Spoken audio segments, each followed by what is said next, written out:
Thank you very much for coming to this seminar, where we are the first seminar being on the GST issue.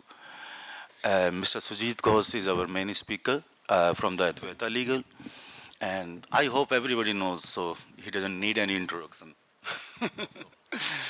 So I will ask the Sujit to start. But meantime, we are waiting for KTS Tulsiji and another one.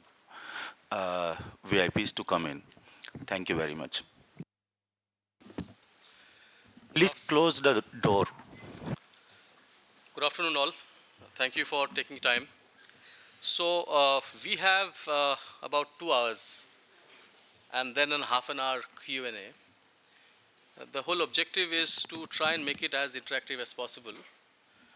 And what I intend to achieve here is essentially, tell you a few things that are very critical from the reading of the Constitution Amendment Bill, and which has a bearing on the legislation that has been discussed around. Now, I'm very conscious about the fact that in the last 2 months, people have had several conversations, several seminars, several discussions, huddles within your company, outside with consultants, professionals, and therefore I will not talk about the obvious. I will not get into the obvious because that time for the obvious discussion is over, and therefore the attempt will be to sensitize you about some of the larger issues which are so very relevant. So the way I have divided this conversation is, it's been divided into 2 parts. The first part is going to be on the Constitution Amendment Bill itself. Many of these things on a day-to-day life may not matter to you, but at some stage, if you are dealing with this legislation, in the last 70 years that we have had this independent India, concepts that were so fundamental and germane to our system has all changed. And therefore, as you appreciate new law, you have to appreciate what is the new contour of the constitutional framework. Because if you do not understand the constitutional framework, then obviously you will not be able to deal with the legislation as it comes up in times to come. So therefore, that is one very important construct. This is something that nobody talks about in seminars and discussions. More so because it doesn't have any concern from a business point of view. So therefore, that is what it is. So first part of that is academic, but essentially important for you to understand what is going to come through in the legislative framework. That's point one. The second point of relevance is that when we look at the GST legislation, of course, we'll be spending a lot of time on that. I'm not getting into sections and clauses. All of you know it better. But what I'm going to do is I'm going to bring out issues that may be relevant for businesses of different kinds. If there is any business that has not been spoken of, that doesn't mean that I don't love it or I don't know it. Please feel free to ask your question with respect to your business as well. Because in a small time of 2.5 hours, there's only so much that one can cover. So that's what it is. That's the prelude. And now I'm going to jump straight to you. So all of you would have got a presentation copy. And I will walk you through the presentation so that, unfortunately, we couldn't have a slide presentation. And therefore, we took the trouble to make copies of this. So the first thing that I want to explain to you, if you can come to straight away to page 4. Page 4 of the slide on the left-hand side. What we have basically explained is the state of affair in our country insofar as GST is concerned. Where does it stand? As we speak, the Constitutional Amendment Bill has gone through in the upper and the lower house, and there are 8 states that have ratified. Now, fundamentally, the Constitutional Amendment, the article dealing with Constitutional Amendment, which is Article 268, contemplates that if there is any amendment to the Constitution with respect to, amongst other things, the state's financial powers or ability to tax, then such amendments will necessarily have to go to the state legislatures. 50% of the states should ratify it. And it is because of that provision that this amendment, or Constitutional Amendment Bill, has gone back to the states. 50% of the states must ratify before the President can assent and before it becomes a Constitutional Amendment Act. Of the 50%, as of last night, I'm told 8 states have ratified it. The last in the line was New Delhi or Delhi government. Now, whether Delhi government is the relevant government to ratify is itself a question which I'll come to subsequently. But 7 solid states have ratified, starting from Assam and ending up to Gujarat. So the length and breadth of this country has been covered. I'm told that many other states will follow suit. By September middle, we'll have almost everybody necessary quorum to have passed it. Once that happens, the inside news that I have heard is that by November of 2016, the central government, in consultation with the stakeholders concerned, the state finance ministers, etc., would freeze the contour of the draft legislation. Because what you have as of June 2016 is a model GST that has been shared with you all. Now that draft legislation has been given for public consultation, and about 4,200 pages of comments that have gone to the Revenue Secretary. So he tells us all of those comments are taken on board, and by November the government is attempting that they'll have the crystallized version of that final legislation. The government is expecting that by sometime around December in the winter session they will pass it through at the Parliament as well as the state legislatures, hoping that by April 2017 we should be up and running. But there is one point that is of relevance. There is a whole concept of GSTN, Goods and Service Tax Technology Network. That network is very, very germane, because without that network in place, the dealers and the tax authorities will not be able to talk to one another, because we are talking about a one nation, one tax. And therefore, that network is expected, as per what I hear from the finance minister's speech here and there, sometime around January of 2017. Infosys has been given the task to do that, and they believe that some pilot runs have happened. So if January rollout of the GSTN happens, and if the December Parliament session goes through, winter session, legislations are passed, then April 1, 2017 is a reality. Assuming for a moment, it were not to happen this way, the understanding that is developing within the government that it is possible that it could be introduced in the mid-year of 2017-18 financial year. Because it's a transaction tax, it doesn't have to wait for a financial year to get over. So maybe July, maybe October, one doesn't know. So at this point in time, the official statement of the government has thus far been April 2017. So that's the state of affairs as things are. Now, why do we need to talk about the Constitutional Amendment Bill? And this is where the fundamentals come through. If you look at the distribution of power between the central government and the state government, Article 246 of the Constitution makes it very clear that List 1 is with the central government, List 2 with the state, and List 3 is with both the state, center and the state, the concurrent list. So far as most of these taxes which have been levied thus far under the central government's jurisdiction, namely Finance Act, i.e. the service tax, central sales tax, customs duties, CVD thereunder, and all of those things that are central levies had to be merged with the state levies, namely sales tax or VAT, entertainment tax, all of those things. So if you're talking about a one nation, one tax, there had to be a convergence of the taxing power between the various sovereigns. Please remember, India is an independent country, but essentially it is a federation of multiple princely states. So therefore, when they agreed to come together and form the federation, there was a sovereignty that was assured insofar as select areas were concerned. That sovereignty could not have been diluted.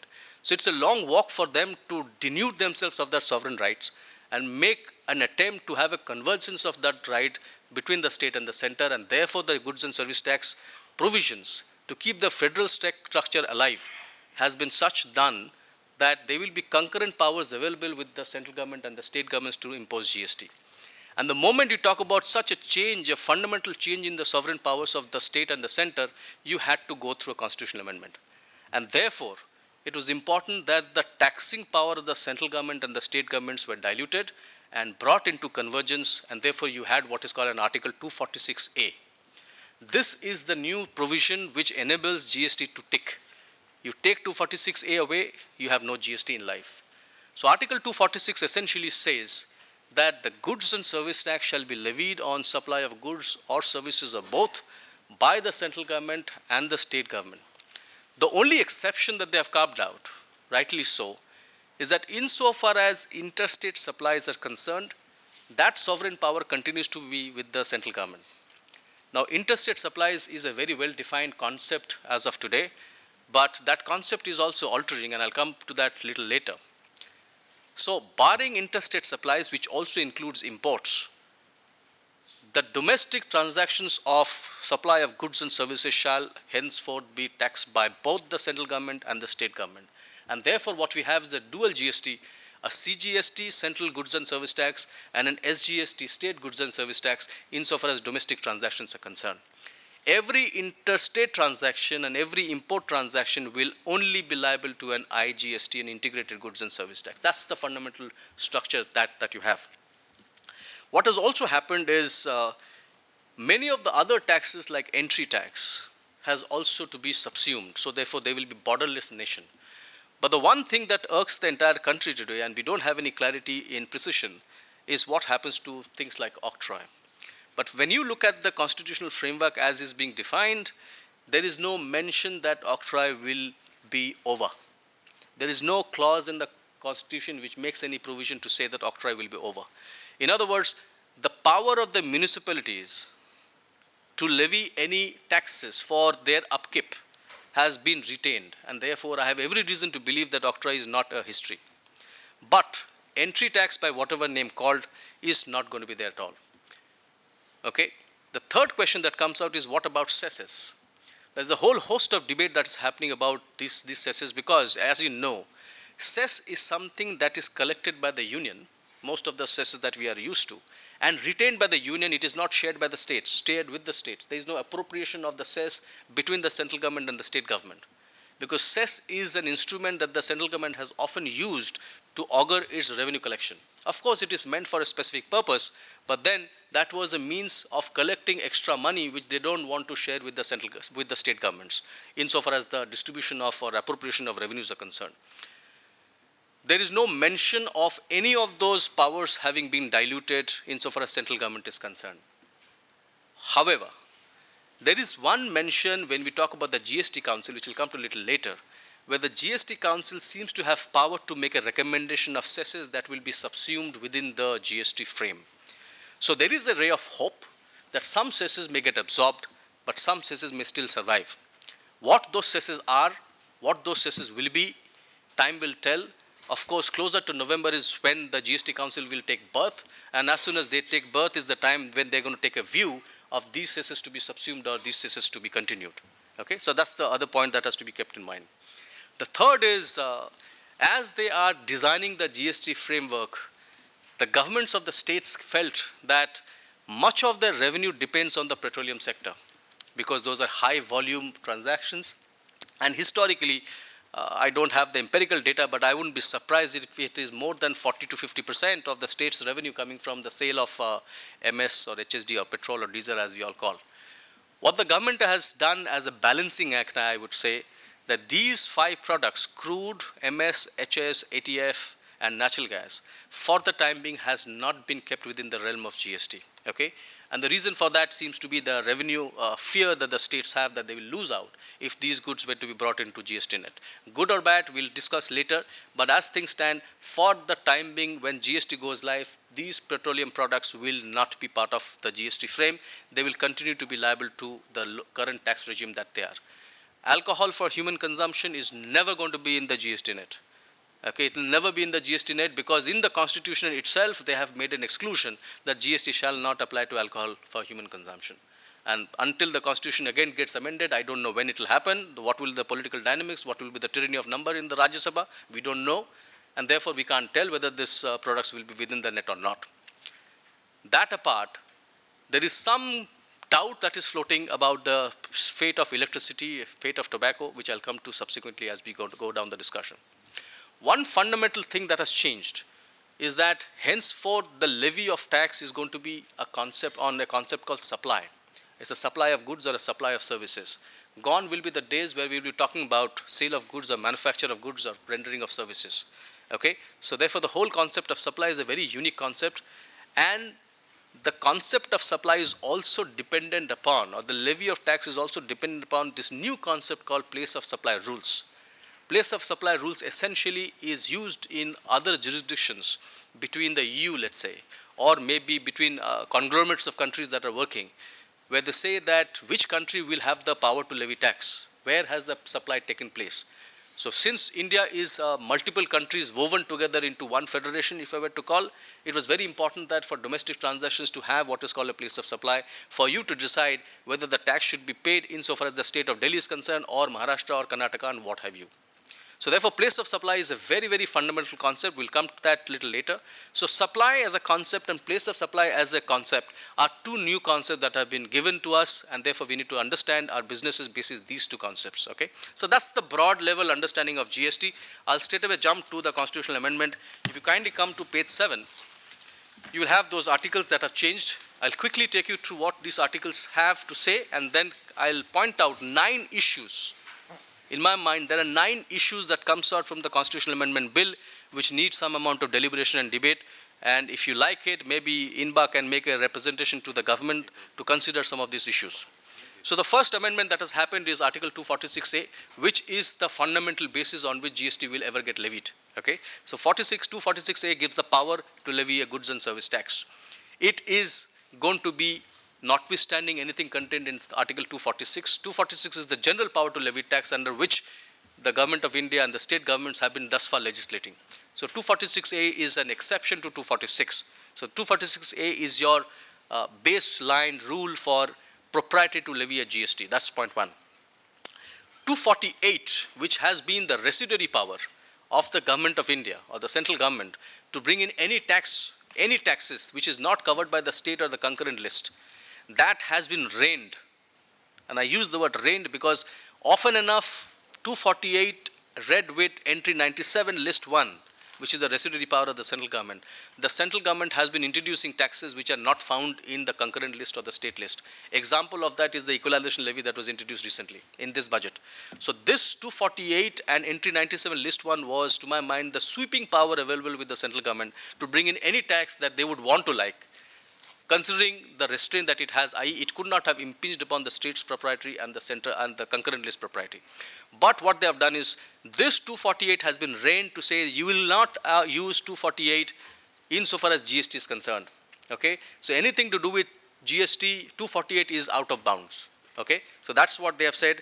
Residuary power of center to levy tax on matters not listed in the state and concurrent law list is now made subject to 246A. Okay? That's one fundamental change that has happened. 279A is where they have introduced this GST Council. We need to discuss this. And I'll do a little introduction now, and maybe a little later I'll get into the depth of it. GST Council is, to my mind, the heart of the GST framework of our country. It is a binding glue which is making all the stakeholders, namely the state governments and the federal government, to come together on a common platform. You take the GST Council away, there will be mayhem and there will be a complete breakdown of the taxing system of our country. Why?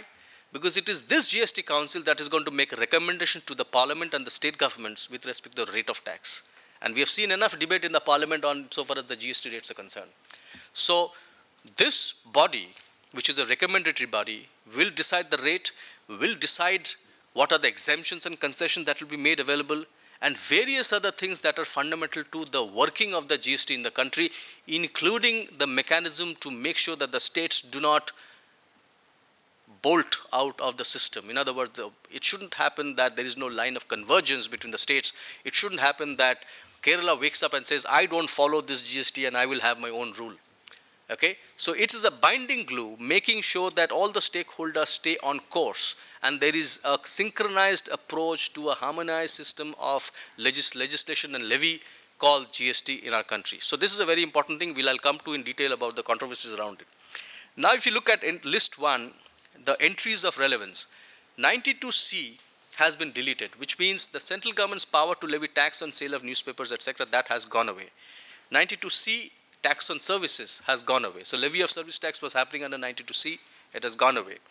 84, restricted to 5 petroleum products, so 84 is levy of excise duty, which means barring these 5 products, no excise duty can ever be levied.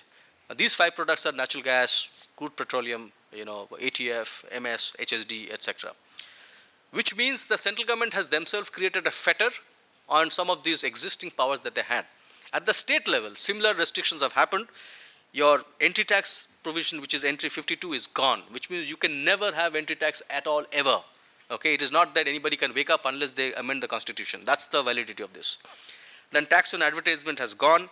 Tax on sale of goods, entry 54, which is the power, which was the provision under which they would levy sales tax or VAT.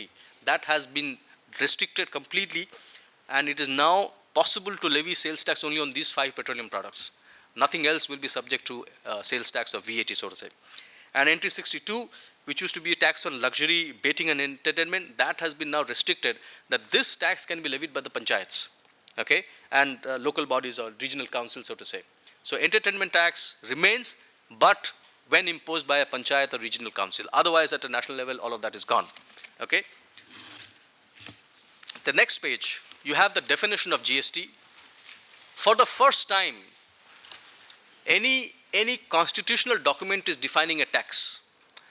Thus far, taxes have always been defined in the plenary legislation, namely the Finance Act or the income tax or etc., etc., etc. So far, it has always been said tax on sale or purchase of goods or tax on income or tax on manufacture or tax on services. This is how it has been done. This is the first time a tax is getting defined within the constitutional provision. The moment any definition is provided in the Grundnorm or the base legislation of a country, attempt will always be to test a legislation to figure out whether the legislation is meeting that definition, because as they say, to define is to contain.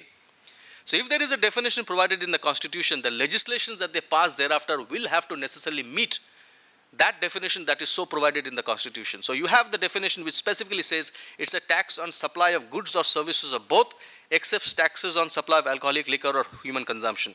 So therefore, when supplies are of goods and services and both, different transaction will react in different manner.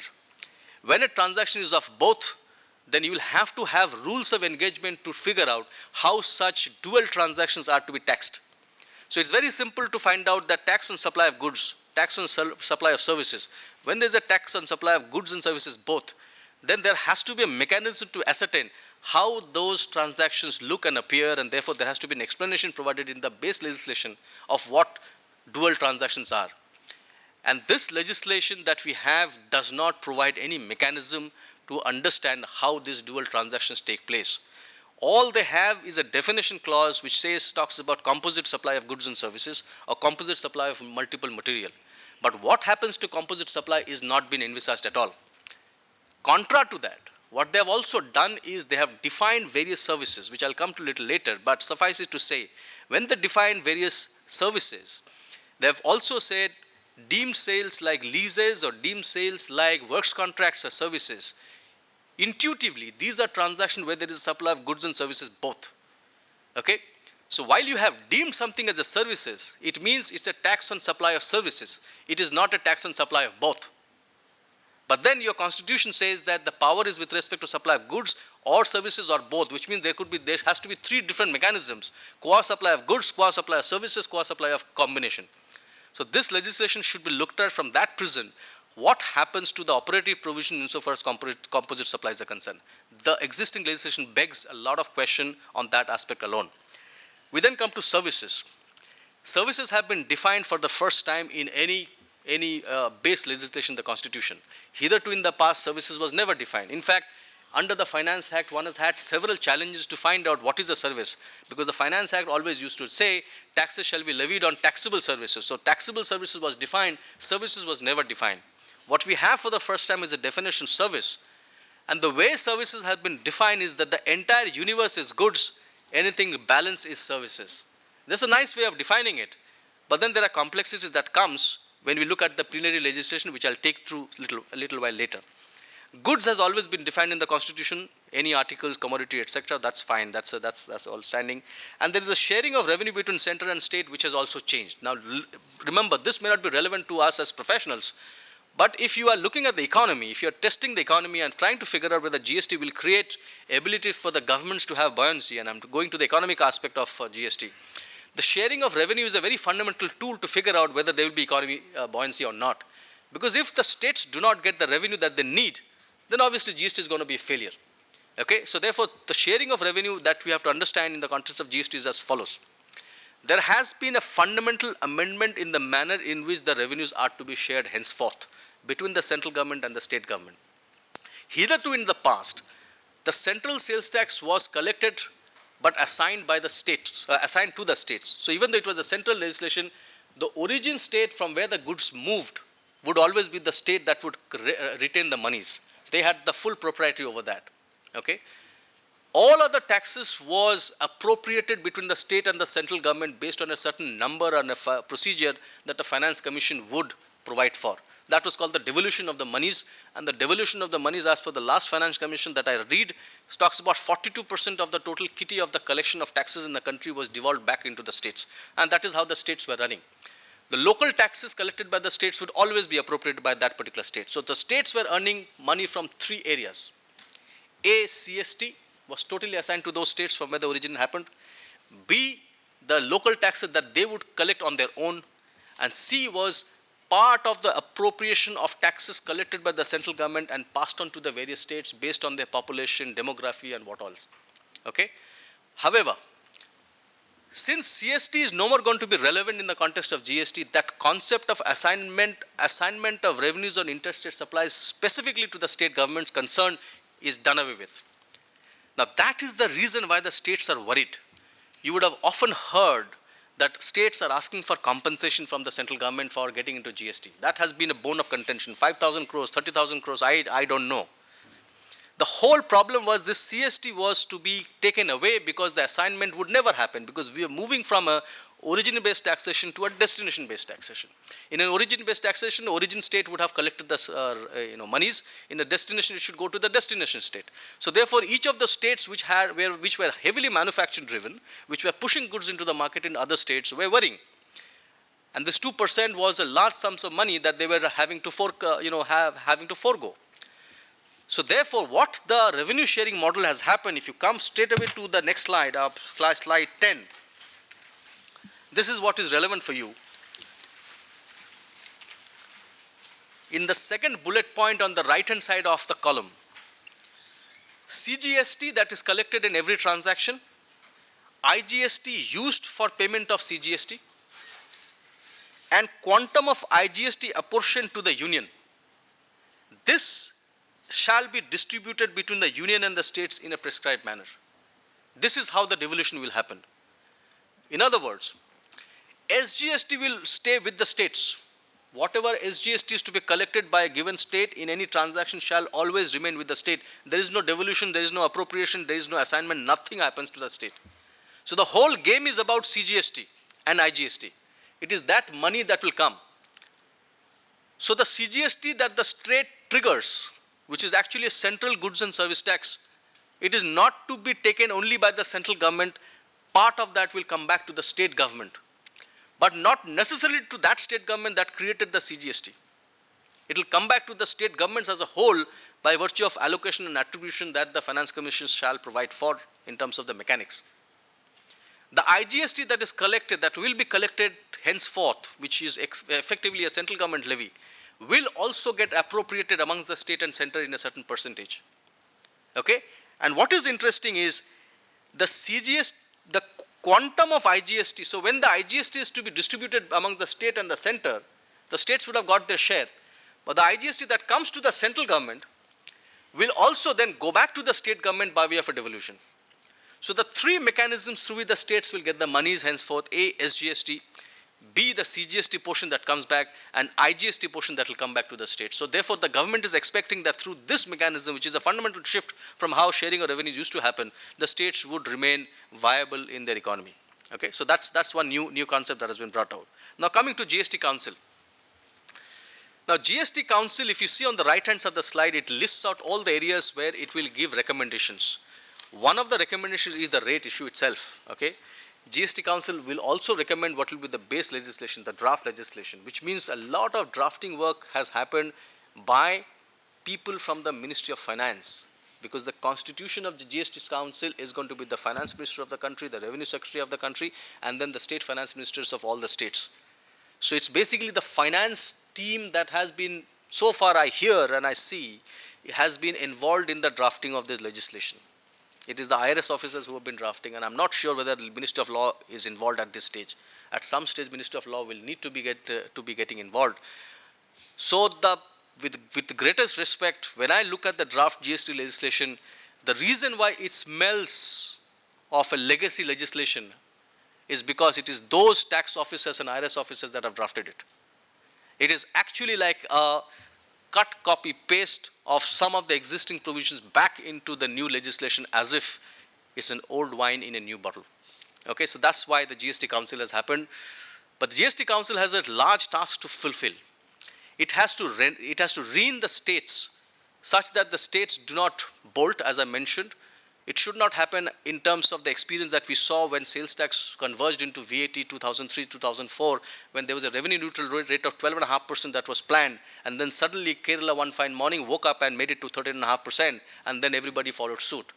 just to make sure that the rate structure, the convergence of the legislation and the procedure and all of those things is uniform at a state level or a national level, the GST Council has been tasked with laying down the procedure to make sure that any dispute between state and center or between two states with respect to GST is controlled and contained. So the dispute resolution mechanism is to be provided by the GST Council. Now, how far it will work, I'll come to subsequently, but keep in mind, so GST Council is the most powerful body that will be involved in regulating the contour of GST in the country. Okay?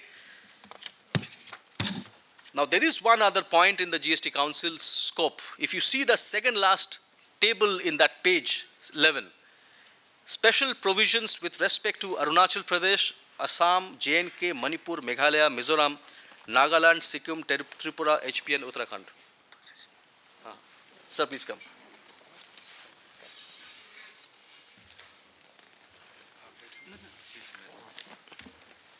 Shall we continue?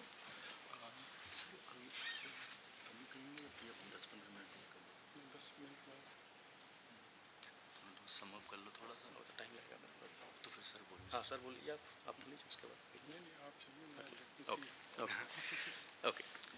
So each of these states that you notice here are all states that have often got state incentives in terms of excise exemptions or sales tax exemptions, VAT exemptions, all of that and more.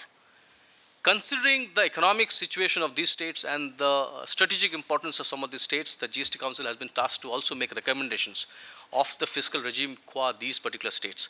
So those of you who have units in these zones and worried whether what happens to the fate of those exemptions, mind you, it is the GST Council which will provide the panacea. It is the GST Council who will provide what happens to those existing exemptions and various concessions that these states have granted in terms of industrial policy and so on and so forth. So it's a very important, powerful body. Then comes the whole issue about, you would have heard, sir, we are on page 13. Page 13.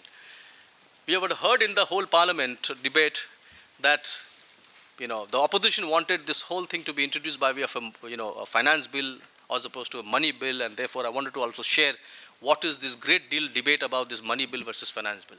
Simply put, financial bill is a set and money bill is a subset of that. Okay? So every money bill will be a financial bill, but every financial bill will not necessarily be a money bill. Point one. Point two, a money bill can never be introduced in the Rajya Sabha. Okay? It has to be introduced in the Lok Sabha. Once the Lok Sabha approves it, Rajya Sabha has nothing to do with it. It can make recommendations, but those recommendations are of no use at all. In other words, Lok Sabha controls the fate of money bills. But in a financial bill, finance bill category A, which is to deal with anything to do with taxes and other matters, category A, if it has to be necessarily introduced in the Lok Sabha, but once it is introduced in the Lok Sabha and approved by the Lok Sabha, the fate of financial bill becomes that of any ordinary bill, which means it will have to necessarily go to the Rajya Sabha, and then recommendation of the Rajya Sabha will have to be taken note of. So the whole reason why probably the opposition wanted, and I don't want to read too much into their mind, but I would believe the whole reason why financial bill was being sought was to ensure that there was a debate in the Rajya Sabha. Because if it is a money bill, there was no need for a debate in the Rajya Sabha because it was just sailed through. Because once the Parliament, Lok Sabha has passed it, Rajya Sabha becomes, the approval of the Rajya Sabha becomes not relevant. So effectively, and this is what the Honorable Finance Minister also says, whether it is going to be a money bill or a finance bill will depend upon the content of that particular bill, and rightly so. Depending upon what the bill seeks to achieve, if it is only to do with taxes, then certainly it is a money bill. If it is to do with taxes and other matters, then it becomes a financial bill or whatever else. So just keep that discussion in mind. And now we will come to the issues. There are 9 issues that I'm going to raise. So issue 1. So if you look at your chart, Article 366(12) defines goods. It has defined goods many years back to include all material, commodities and article, which means it is of the widest amplitude possible. And then services has been defined now in the amendment bill means anything other than goods, which means the universe's good is on the one side and the entire thing other than that is services. Power to levy GST under Article 246A is on what? It's on supply of goods and supply of services. If goods and services have already been defined in the Constitution, is it possible for the plenary legislation, namely the Goods and Service Tax Act as it will come, to have a definition of goods and services different from the baseline legislation? Because any definition to my mind in the plenary legislation which is in derogation of the substantive definition in the Constitution itself will fall foul. And to our mind, when I look at the definition of goods and services as provided in the in the plenary legislation, there is a contradiction, there is a distortion. For example, for the longest time we have always learned from the Supreme Court that trademarks and intellectual properties and software are goods. And the whole reason these were termed to be goods because those things had an intrinsic value, those could be traded and exchanged hands, those could be contained and stored. All the features were tested and they were felt that trademark is nothing but an intangible property, but it is goods. So is electricity for that matter. So is software. And if I were to apply that principle of goods as held by the Supreme Court, it would mean that the existing definition of goods in the Constitution, which has the widest import, which means it includes any article, commodity, etc., those intangibles are capable of being covered as goods in the goods definition in the Constitution itself. And if that be the case, is it possible for the plenary legislation, which is the Goods and Service Tax Act, to say, no, no, no, those are not goods, those will be deemed to be services? So what comes about is that in drafting the GST legislation, perhaps not enough concentration was done or not enough examination was done with respect to the definition of the word goods in the Constitution itself. Instead, what the draftsman has done has defined services in their own way of understanding of services or the way they believe that they would like to tax such transactions. So it will have to be tested. Somebody will wake up, somebody will test it before the courts to say, intangibles cannot be services by your deeming because the Constitution believes that it should be goods. So that's one issue that comes out significantly. The next issue, and the same issue arises with DPP scripts also. Vikas Sales Corporation of the Supreme Court decision many years back, exempt scripts, they also said, the Supreme Court said these are goods. So to take a view contrary to that will have to be tested. Second, dispute resolution by the GST Council. Now, as I had mentioned, the GST Council is going to be laying down the procedure for dispute resolution between state and center or between two states. The question that comes about is when the power is entrusted onto the GST Council to provide mechanism for providing dispute resolution, can we not say that that power is only to lay down the procedure and not the substantive power to confer jurisdiction? Because it says that the procedure for dispute resolution shall be laid by the GST Council. It does not say that the substantive power to confer jurisdiction on a particular body shall be with somebody. Because once the dispute happens, who is going to stand and resolve the dispute? It can't be GST Council. It may lay down the procedure, but it can't be the GST Council because GST Council has not been conferred the jurisdiction to resolve disputes.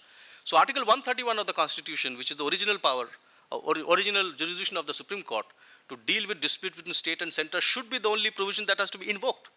What procedure can the GST Council ever law because the Supreme Court has its own procedures? This is the question to be thought, and wherever the Constitution wanted that separate tribunals be created, the Constitution does provide for. If you turn the page, if you see there are two provisions we have spoken about in respect of interstate water dispute. So there is a tribunal there, Article 262, Article 263, those articles are there in the Constitution, which contemplates that no, it will not be the Supreme Court, there will be a special tribunal to deal with interstate disputes insofar rivers are concerned. So if 131 exists, what can possibly GST Council ever do? Would it not be in derogation of the powers of 131? Now mind you, 131 comes with a rider. It says, 131 says subject to the other provisions of the Constitution, which means 131 can be derogated by other provisions. An example of this is 262, the interstate water dispute tribunals. So, but then I don't see any overriding provision with respect to GST at all, because GST Council's power is only to lay down the procedure to my mind. So this will be another issue, and this is fundamental not on a day-to-day business, because tomorrow, sooner or later in this federation, there's likely to be scenarios because of competing demands and competing economic interests, the states will bicker. The central may bicker with the states because they want to maintain a uniformity and harmony and synchronization of the approach of taxation in the country. So therefore, this is going to be relevant at some stage today or tomorrow, but time will tell how it will have to be dealt with. The third issue, as all of you know, that income tax, you go to the Income Tax Appellate Tribunal. For central sales, central excise and service tax, we go to the Central Excise Service Tax Appellate Tribunal. These tribunals, while mentioned in the statutes concerned, but draws its power from the Constitution itself. You have an Article 323B, which says that appropriate legislation may by law provide for adjudication or trial or by tribunals of any disputes, complaints or offences with respect to all or any of the matters specified in clause 2, with respect to which such legislatures has power to make laws. Which means, if the central government has power to make laws with respect to central excise, central government can come out with a legislation to provide a tribunal. If the state governments have power to levy sales tax, the state governments can come out with a tribunal to deal with state sales tax appellate tribunal. All of those tribunals have happened because of this now, which means equal power rests with the central government and the state government with respect to tax on which they are supreme to create tribunals. This is the fundamental. Now, when you look at the draft GST legislation, and keep in mind that there is now a convergence of power or a concurrent power with the central and state government, what comes out in the draft legislation is the CGST Appellate Tribunal and the SGST Appellate Tribunal, both is to be considered by the central government. In other words, even though the state government is the appropriate legislature, equal appropriate legislature with respect to the GST, the state seems to have abdicated that power in favor of the central government, and it is the central government that is creating tribunal for the CGST part as well as the SGST part. That, to my mind, is completely ultra-virus. It just cannot be sustained because the state governments cannot abdicate that power, because that power exists and there is no provision in the Constitution which says the state at their will can abdicate unless it is on national interest or, for that matter, emergency and so on and so forth. So therefore, the constitutional validity of the SGST Appellate Tribunal, as and when it comes, considering the current draft legislation, will be a suspect. It probably may fall foul of Article 323B. Okay, that's the third issue. Fourth issue, this to my mind is a big one. I do not know whether it is an oversight, but it seems to be as a big one. Simply put, don't go look into the slide, just hear me out. There is an article in the Constitution and an entry in List 1(7) schedule through which the central government used to levy interstate sales tax. Simply put, there is an article in the Constitution and an entry in the List 2 through which the state governments were levying sales tax so far. Clipping of the state's power to levy sales tax has happened in as much as states can levy sales tax only on petroleum products, which means hitherto states can levy sales tax only on petroleum products. Insofar as the central government's power to levy Central Sales Tax Act is concerned, no clipping has happened. No clipping has happened. Ideally, central government's power to levy central sales tax should have got clipped in the same manner as the state government's power to levy sales tax was concerned, because petroleum products would be outside GST for some time, so central sales tax could have got levied and state sales tax would have been levied. But the existing power of the central government to levy central sales tax on all goods continue to exist. So does Article 246, which is the baseline provision under which all the central sales tax, etc., would have taken birth. So when you have Article 246 sustained, when you have the entry concerned through which central sales tax was levied unamended, it essentially means central government has the power, full power to levy central sales tax. Insofar as the central government's power to levy excise duty on manufacturers is concerned, that has been clipped. That power is now restricted only to those commodities, the petroleum products, etc., etc. So there they have done a clipping. They have not kept it exhaustive. But unfortunately, by oversight or whatever, the central government's power to levy central sales tax has remained. One way to look at that was they were contemplating a 1% tax between the transaction until the last moment it got withdrawn by the parties concerned. Maybe this 1% was riding on this power to levy central sales tax, on everything. But while they have withdrawn 1%, they forgot to amend this to this particular article. And the article that is in derogation that we're talking about is entry 92A. Okay? Entry 92A has been retained in its pristine form without any dilution, without any clipping. This is going to be an area for concern. Next issue is, to my mind, a bomb. Nobody has actually realized why it has happened, or for that matter, it has at all happened. In our trade, we have this whole concept of declared goods. Steel, crude, various paddy, all of those things are goods of national importance under the Central Sales Tax Act, Section 14, read with Section 15. But where does this declared goods as a concept germinate from? It germinates not from the plenary legislation of the central government, which is Central Sales Tax Act. It germinates from what you call is articles of the Constitution itself, 286(3). 286(3) was the article in which they would say that the central government would come out with goods which will be treated as goods of special importance. And it also had a rider under 286(3), which said that no state shall levy tax at a rate higher than the rate prescribed by the central government. It was this restraint under 286(3) which meant that all declared goods would always get taxed at 4% or 5% as the case be. The state could not have taxed at a rate higher than that. Now, of all the declared goods, everything has been converted into GST. So therefore, we are not bothered. But there are two declared goods that will not be within the GST regime, which will be crude petroleum and ATF, because those are declared goods, though they can continue. What has happened is 286(3) has been deleted.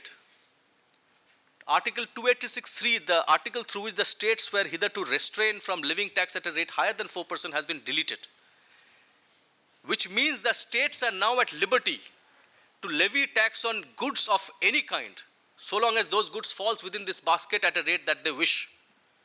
Since crude and ATF is part of the current regime, it is not getting subsumed in the GST, the state governments can levy tax on these goods at a rate higher than 5%. There's nothing that anybody can stop them. If you go to the courts, courts will say, sorry, the power exists. The power can be traced because 286(3) has been deleted. So the whole crude industry, beware. I only hope the state governments concerned do not wake up and take notice of this and start using their power to levy a local sales tax at a rate on these crudes at a rate higher than 5%, because now they are completely unrestrained. This is a bomb. Please take it back home. Talk to your government. Make it happen for you guys. Fifth issue, another very important thing that many people would not have noticed.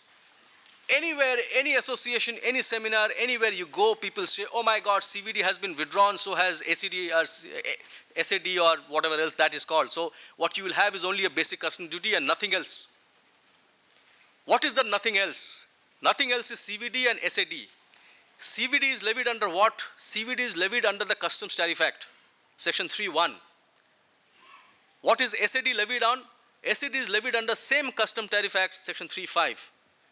Section 3(1) says that CVD shall be levied as duties of excise on like product when manufactured in India. Since the power to levy excise duty has been restrained to only those 5 goods, so therefore Section 3(1) has no play because there is no duties of excise. So CVD will not apply. Fair enough. When you look at 3(5), 3(5) uses a complete different language. Just read 3(5) language. Provides for levy of additional duty by way of notification if central government satisfied that it is necessary in public interest to levy additional duty to counterbalance the sales tax, VAT, local tax or any other charge for the time being in force, leviable on a like article on its sale. Is it not possible for somebody to say that GST is nothing but a tax on sale of goods? Is essentially any charge for the time being in force leviable on like product? It has nothing to do with excise duty, it has nothing to do with custom duty, it has nothing to do with anything else. So long as there is a charge by whatever name called on like products sale in the country, it is possible for the central government to issue a notification imposing a special additional duty. Theoretically, the central government can do. And by virtue of this power under Section 3(5) of the Customs Tariff Act, 2 notifications were issued. Notification 19 of 2006 imposing SAD of 4% and an exemption by way of a refund which was given by way of 102 of 2007. Short point is unless these 2 notifications are rescinded, nobody can stop the government from claiming SAD on imports. Because it is possible for the government or the revenue to argue that the GST will fall as any other charge for the time being in force leviable on a like article. It is as wide as that. So, as you talk to your stakeholders, as you talk to the government, to recommendations to the chambers, etc., bring it to the notice that this notification has to go, otherwise 3(5) theoretically can be levied. You may say that why wake up sleeping dogs, but it is important because the day they wake up, they bark and bite really hard. So keep that in mind. Issue 6, does GST apply on Jammu and Kashmir? Now, may not be relevant to some of you, but for many of you it will be relevant. Telecom services. You have networks across multiple places. People have hydro projects in Jammu and Kashmir. Many things are happening across the border between the two states.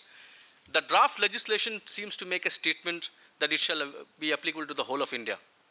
Unlike the Finance Act, which is restricted to only is not applicable to the state of Jammu and Kashmir. The Excise Act applies to Jammu and Kashmir. Under the treaty that they signed when they joined the Indian Federation, pursuant to that, Article 370, which is the most sensitive article in the Constitution that is often debated, a special status has been given. They have not diluted their rights. The right contains, and if there is anything that is going to dilute the right, they will have to be taken into concurrence along with the President of India, which means that the state government has to agree that a certain federal levy or a certain levy of a kind that the central government wants will be applicable in their state. At this point in time, that concurrence of the state of Jammu and Kashmir has not happened. In fact, in the State Assembly, in the last 7 days, so I read, somebody has actually raised this issue and a committee has been created. A committee has been created by the state of Jammu and Kashmir to look into this aspect and seek a concurrence whether they want to get into the GST net or not. But at this point in time, this draft seems to suggest that the central government would want it to happen. What will happen is subsequent to this discussion that will go on. Mind you, Jammu and Kashmir has a very strange law. It levies service tax under the state sales tax legislation. Okay, it levies sales tax, service tax under the state sales tax legislation. It levies sales tax under the state VAT legislation. So it has a very peculiar tax structure which is completely different from our existing legislation that we are aware of. So this will be interesting, that will have to be seen. 7, what will happen to electricity? Will it be liable to GST? Will it not be liable to GST? Now, there is some reason why one is saying this. If you look at the current tax regime in the country, 2 jurisprudence. Electricity is goods. Supreme Court decision in the case of NTPC, very clear. Electricity is goods. Second is not a jurisprudence, but a fate through a law. The Central Sales Tax Act in the charging section, section 3 makes it very clear there shall be no central sales tax on electricity. So it is not exempt, it is excluded from the act itself by act of the parliament. And the states have thus far always kept electricity as an exempt commodity, which means never has ever been an intention to levy tax on electricity. Constitution puts an embargo that when it comes to taxing electricity, when it is being consumed by the state government or the central government or certain railways, no tax can be imposed. So that is a separate embargo that is there. Overall, never has ever been an intention to levy a sales tax or a service tax on sale of electricity. Wheeling is a different issue we'll come to later. However, what is important to note is there has always been a levy of electricity duty on sale or consumption of electricity. Entry 83, list 2. That power is the power that the states would use to levy an electricity duty. When the various entries were getting submerged and subsumed within the constitutional amendment bill, what one noticed was that power to levy electricity duty was not getting subsumed, which means in the future electricity duty would continue to be levied by the state. Now, if we look at a power generating asset, it has significant amount of input taxes in terms of capital goods and services. Heavy equipment that are purchases, all of those are significantly expensive. The raw material are significantly expensive, whether it is a naphtha based or a coal based or whatever else. Those goods, most of them will come into the net of GST, and therefore they'll have huge amount of tax cost coming in. And as we all say, the thumb rule in GST's exemption is a bad word, and so everything that is exempt today will always get converted into taxable supplies, because that is what the government's intention is. So when there is exemption that is withdrawn, which the power sector currently gets, suddenly the procurement cost is going to shoot up significantly. And if they don't have any output tax liability payable, because on sale of electricity there is no GST, or there is only electricity duty which is not part of GST, they will get cracking. So the thinking was that shouldn't electricity be brought within the net of GST? Because historically it has always been exempt, should it not be part of GST now? When the government was making its statement to the select committee that was created in the Rajya Sabha, the government statement was very categorical, and read it please. In the second paragraph of page 24, Inclusion of electricity under GST has not been envisaged and ever since the first, page 24, page 24. Inclusion of electricity and GST has not been envisaged ever since the first discussion paper was published in 2009 on GST. Neither the Empowered Committee nor the Parliamentary Standing Committee ever recommended inclusion of electricity and GST. Taxes on electricity and water have been treated separately from taxes on other goods and services in the Constitution. Entry 53 list 2, state list deals with taxes on sale or consumption of electricity, and this entry is not being touched. Therefore, the government had made it very clear it does not want to be included within GST. But the recommendation that came from the Select Committee was, please get it in. That is in the next page. All the recommendations have been listed. They make it very clear that you ought to bring it within the GST. The point I'm trying to make is that there should have been some clarity in this legislation or the draft legislation. Otherwise, you are sending the entire power sector into tizzy. If your statement in the Parliament has been that you do not intend to include it, the consequences of not including electricity within GST is going to be humongous. It's going to be an inflationary trend. And power tariff is the most sensitive social issue that this country has. I need not elaborate. So therefore, this is a very, very important issue. It could hit all industries, every walk of life, because the power tariff is going to go up because electricity is not going to be in electricity, it's going to be mayhem. Okay? The next issue is issue 8. Can treaties override GST legislation? Now this is important. The sovereign, the country, the powers that be, they are permitted to negotiate treaties with international bodies and countries. That power is inherent sovereign power. That power is with the executive. That power is with the parliament as well. But when such treaties get executed outside, they need to be implemented by executing a municipal legislation. This is what an Indian constitution contemplates, unlike other constitutions, where what you need is a ratification. The Indian constitution contemplates that any treaties entered into with any of the international bodies or countries, those treaties will have to be implemented by a municipal legislation by the parliament. And there are provisions in the constitution which specifically gives those powers to the federal government. Article 253 of the constitution is that enabling provision. And there's an interesting reason why I'm making this point. These treaties are relevant because in many of these treaties, the government of India agrees to grant tax exemptions. In many of these treaties, government of India grants tax exemptions. And the language of that tax exemption could differ from one treaty to another. The language in the UN Act or UN Act that India had signed long back would be different from that of the IFC Act or the ADB Act or any other act of the kind. So the question that is being posed now is that the exemptions that the government of India had agreed to give under those treaties, do they stand abrogated by virtue of any amendment that the Constitution has made right now? That's the issue that I'm raising. Article 253 starts with a non-obstante clause which says, notwithstanding anything contained in any other provisions of this chapter. When you look at that chapter, the chapter starts with Article 245 actually. Article 245, 246. In other words, as of today, Article 246 is subservient to powers exercised under Article 253. Because it says notwithstanding anything contained in the earlier part of this chapter, and therefore 246 will become subservient to 253. So any municipal legislation under 246, namely Finance Act, Service Tax, Excise Act, Income Tax, whatever else, will always be subservient to any legislation that comes under 253.1. But 253 has another dimension, which is what the Constitution Bench had held in the case of Jagan Bhai's case, where they said that the purpose of 253 is to give power to the Parliament to invade the state's powers as well.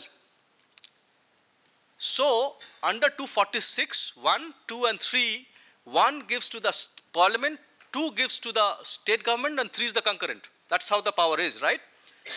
253 gives absolute power to the Parliament even on matters that sits wholly and solely with the state governments. So it can invade the state government's power and execute treaties with international parties and implement that by way of legislation and grant tax exemptions. This is what the Supreme Court had said. In other words, treaties executed can be implemented even on matters that reside solely with the state governments. Now, The GST provisions fortunately have come in the same chapter and named as 246A. Therefore, 246A will sit prior to 253, and 253 will continue to be making 246A subservient. So therefore, 246A, so therefore the GST legislation will also remain subservient to any treaty that may have happened. A debate may arise that a subsequent legislation does it not show the intention of the government not to grant taxes. That is something that we can do offline. There is enough of jurisprudence on that particular point. Because somebody can say that, oh, if the GST legislation is the legislation of the Parliament and no exemption concessions have been contemplated under such treaties or in relation to those treaties, therefore anything that has been done in 1955, 1956 under 253 will become redundant because subsequent legislation shows the government's intention. There are enough and more.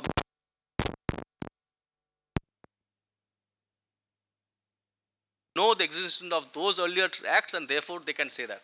They can always say that you knew those exemptions exist, and therefore when you legislated without giving any rider, it meant that you did not want to override the earlier legislation. So in short, fortunately 246A is sitting before 253, it will remain, 253 will remain prioritized, so to say. Issue 9, the last of the issue on the constitutional aspect is whether this whole import GST is GATS compliant or GATT compliant, General Agreement of Trade and Tariff and for services. When we look at this particular thing, and we wanted to test it, saying that, if it falls foul of GATT, then, you're starting with a limp. Fortunately, it turns out that it is not going against the GATTs. It is subservient, it is pretty much within the realm of GATT, because what the GATT and the GATTs prescribe, that you do not levy anything which you are not levied on your domestic supplies. Because domestic supplies are being subject to IGST or CGST, SGST combination, therefore imported supplies of goods on which IGST is being supplied, is being levied, is at par. So therefore there is no differential that the government is making, and therefore IGST is compliant of GATT and GATTs. So these are the 9 issues that I thought we'll lay out before you insofar as the Constitution is concerned. Sir, if you would like to make your point here, then we'll go to the next session after your speech.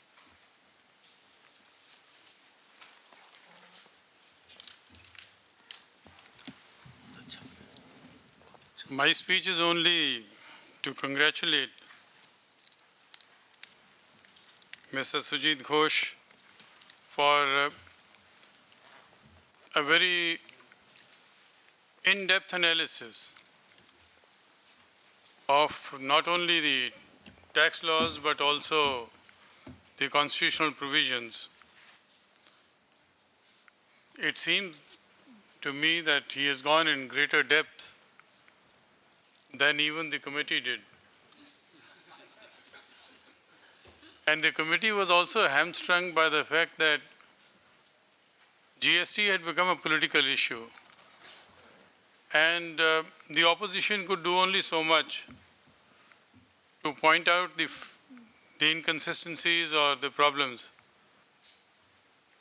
And they could only insist on 2 or 3 issues. The rest of it they had to accept. Then whichever government will operationalize will have to suffer the consequences. And the consequences are going to be grave. I entirely agree with Sujit, and all of you perhaps are tax experts, understand it much more than me. If there was a criminal law issue, I would have commented on it. I'm not going to venture into that. I congratulate the Advaita Legal, all the attorneys and all the participants, and I hope your next chapter is as instructive as the previous one. Thank you. Thank you, sir. So now we'll go into the flesh and bone, which is the draft GST legislation. I must compliment the government for one reason. I take cue from the experience that I had when sales tax was transitioning into VAT. Until about January of 2004, and the government was talking about April 2004 as the go live. Until about January 2004, we didn't have a semblance of a draft law available to us. We didn't have the semblance of a draft legislation available to us. On March 31st, I got calls and frantic calls from my clients. How should my invoice read? How should my invoice look? what kind of line item should I have? And I said, I don't know, sir. I can tell you whether you'll be liable or not because the act was available. But I will not be able to tell you what the provisions are insofar as your compliances are concerned because the rules have not been posted. And trust me, the rules came on 15th of April. The law was already in force on April 1. That was real trying times where the government was also trying to get into a significant tectonic shift in terms of the tax policies are concerned. But this time around, I'm very happy that as of June 2016, some semblance of draft legislation, good or bad, is available to us such that the industry can engage with the government and give suggestions. That's the whole thing of a participative governance. So I congratulate the government for having done that, but I also bring it out. Whoever sat in drafting did not apply their minds because there are telltale obvious errors that are there which should not have happened, assuming that senior IRS officers were involved in drafting, as I mentioned. Keeping that backdrop in mind, we will now get into the bone and flesh, as I mentioned to you. So let's go to the taxable event, which is at page 30. So the tax is going to be levied on supply of goods, supply of services, or both, as I mentioned to you. The charging section says GST shall be levied on interstate or intrastate supplies. Interstate and intrastate has been defined in the IGST Act. However, the base act, the SGST CGST Act, does not define what is an intrastate sale. Intrastate sale will be subject to SGST CGST, not IGST, correct? You need to have that legislation to define what is an intrastate sale. If intrastate sale is defined in the IGST Act, there is nothing that works for you. You cannot borrow a definition in some other legislation unless there is a bridge or a reference that words and phrases not defined in this Act shall be applicable mutatis mutandis as that in the so-and-so Act. That cross bridge is missing. So intrastate sales needs to be defined in the GST, SGST legislation, failing which they can't levy tax even a dime. Point 2. Now, interstate sale has been defined to mean a transaction where location of supplier is in one state and the place of supply is in another state. So therefore, place of supply has to be ascertained. Equally important is to ascertain where is the location of supplier. You look into your legislations that you have and tell me, is there a definition of location of supplier? That fundamental definition is missing insofar as goods are concerned. No definition is provided insofar as location of supplier of goods is concerned. So if the starting point is not defined and only the ending point is there, what kind of valid legislation are we talking about? So therefore, location of supplier of goods ought to have been defined, which has not happened. Charging section is deficient. There are 4 corners of levy or valid levy: taxable person, tax rate, taxable event, and taxable measure, the value of tax. If you look at that taxing or the charging section of the SGST Act or the CGST Act, it has taxable person, it has taxable event, which is a supply. It talks about the rate as may be prescribed to a schedule, but it does not say that the tax shall be levied on any measure. It doesn't say the tax shall be levied on the turnover or taxable turnover or value or anything of that. Contra to that, they have a section 15 which says transaction value shall be the transaction value, and they've gone on at length to copy the customs valuation rules to bring it out into the GST valuation rules. Fair enough. But the very basic that the tax has to be levied on some value is missing in the charging section. That's something that should have been taken note of by the draftsman concerned, failing which all this elaborate cut, copy, paste doesn't take you anywhere. Okay, so therefore this provision can get challenged basis this, that the measure of tax is missing in the charging section. Then, composite supplies. Turn to the next page, the third line item, composite supplies. So this has been a big issue in the industry. You know, Supreme Court came out with a decision about a year and a half back when mobiles were being sold along with accessories. The rate of tax will be that of mobile, or the rate of tax will be that of a mobile as well as that of the accessories separately, because those are all composite supply. You walk into a showroom, you get a packet which comprises of these composite supplies. You're not bothered about the accessories that is sitting there. You only say, "Mere ko ek phone de dena," and you pay 100 rupees, 10,000 rupees, whatever the price may be. So those are all composite supplies. But the Supreme Court, right or wrong, that is the law of the land, took a view, no, the accessory will have to be treated as independent commodity and tax shall apply on the accessory at a rate applicable to them, and the beneficial rate applicable to mobile handsets will not apply. And therefore, that led to opening of several assessments, and the entire industry went into a fizzy, so to say. And therefore, international jurisprudence on this is that these supplies are called composite supplies. And when you have composite supply, even the EU makes there are European Court of Justice's judgment on this particular aspect to say that such composite supplies, the treatment shall be that of the product that gives it a substantial character. So in the accessory and the mobile phone, it would be the mobile phone that will be treated as the substantial character contributing agent, and therefore the tax rate shall be that of the mobile phone. Keeping that in mind, perhaps they have come out with this concept of composite supply in the definition to say that when these things happen, this is what it is. But the operative section to say that composite supply shall be taxed in this fashion is missing. It doesn't help you to just have a definition clause. Definition clause has to get married to a substantive clause. If the substantive clause is missing, thank you very much. So that's the problem here. Then, this whole country in the last 10 years have evolved on SEZs. Enough and significant investments have happened in SEZs, and the key driver or the sole driver for setting up SEZs has been you get fiscal benefits. And today's construct is such that the SE supply to SEZs are exempt from taxes. By and large, CT3 supplies or whatever, even Farm I supplies, imports are exempted, etc., etc., etc. You don't make a mention of what will happen to the supplies to SEZ in the legislation, but you define what an SEZ is. So there is a definition of SEZ in the legislation, but you don't say what happens to supplies made to SEZ. They should have been mentioned to say that SEZ supplies should be zero rated or exempt, whatever it is. One doesn't really care, but one needs to see what will be the fate of the SEZ supplies. The consequential thing that is there is that some of the benefits under the SEZ Act comes from the SEZ Act itself. But that lists out specific exemptions, exemption from income tax, exemption from custom duty, exemption from excise duty, XYZ. At some stage, a consequential amendment needs to be made in the SEZ Act. They should not forget in the whole bedlam that the consequential amendment needs to be made in the SEZ Act, which should say a line item, supplies to SEZs will be, supplies by to SEZ shall be zero rated or whatever else. Because the consequential amendment in the context of GST has to happen. Otherwise, the law will not be in sync with your proposed new regime. We come to the next one, which is the taxable event of supply. So as I said, forget about manufacture, forget about services, forget about anything else. Tax shall be on supplies, and supplies have been defined in a very wide manner. And 2 or 3 very new concepts have come out. Okay?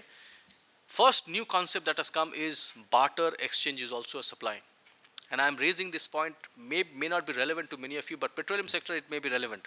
The day they get into the whole GST regime, getting very excited that, oh, now we are in the GST, they now then have to deal with this whole concept of barter, because swaps and exchanges is a very common phenomenon in the petroleum sector. If those that are there in this, they will stand by me. Because BPCL could have products in Himachal Pradesh, but it needs to make a supply in Karnataka where it doesn't have a product. IOCL may have some extra product there. They would be swapping between them.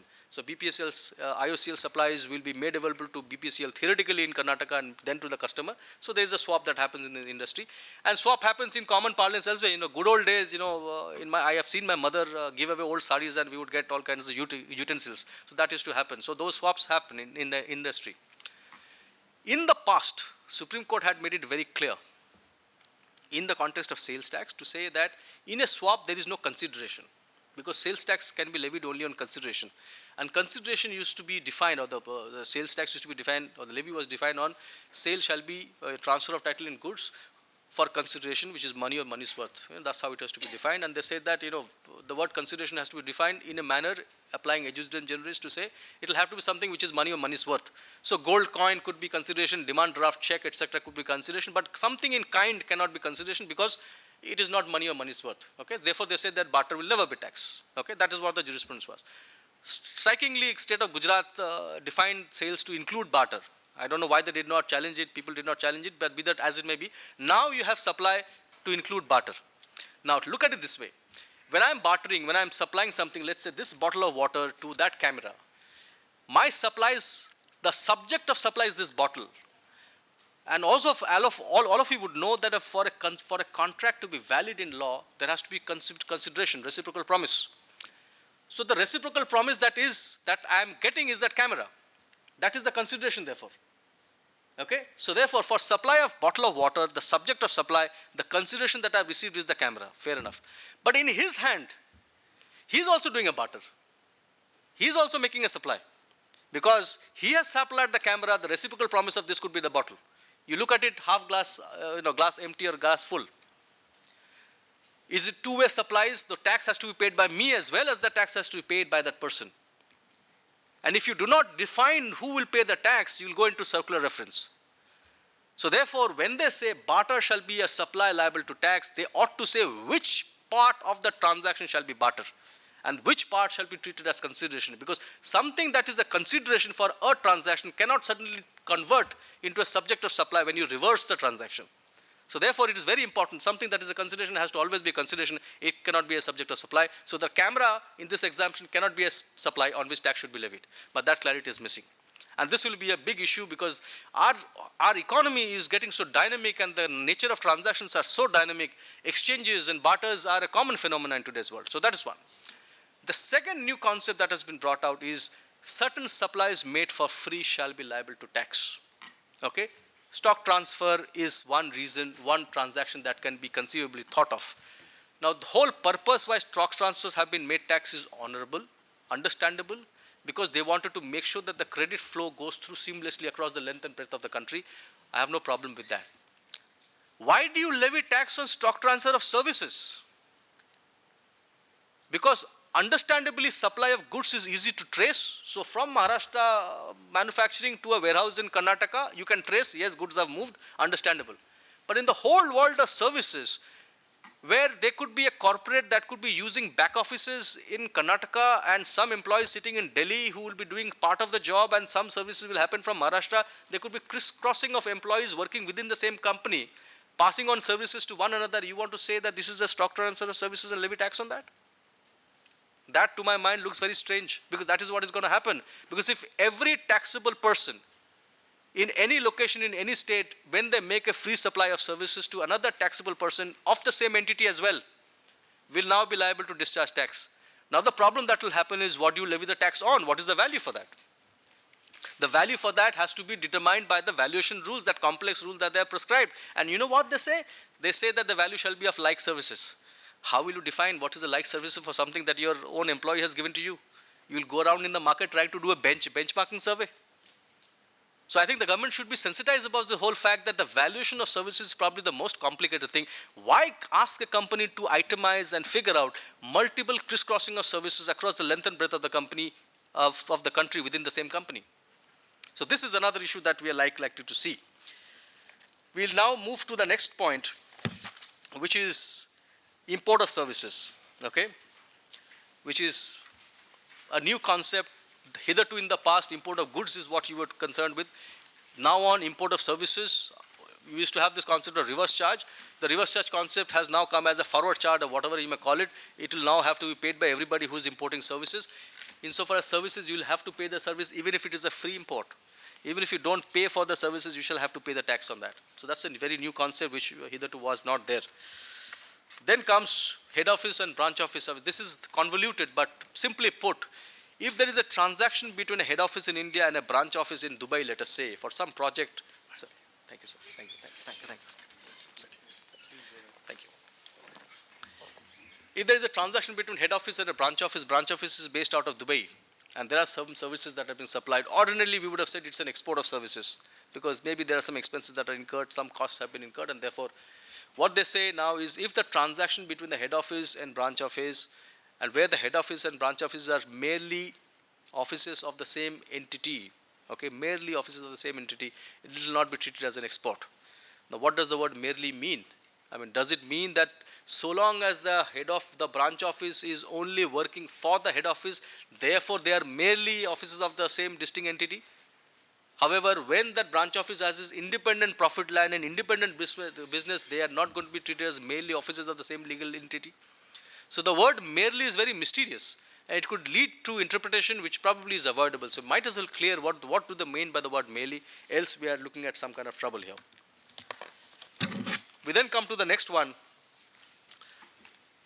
which is supply of goods, as I mentioned, which is a free of cost supplies. And the large question that comes out is what will happen to the fate of sale of business?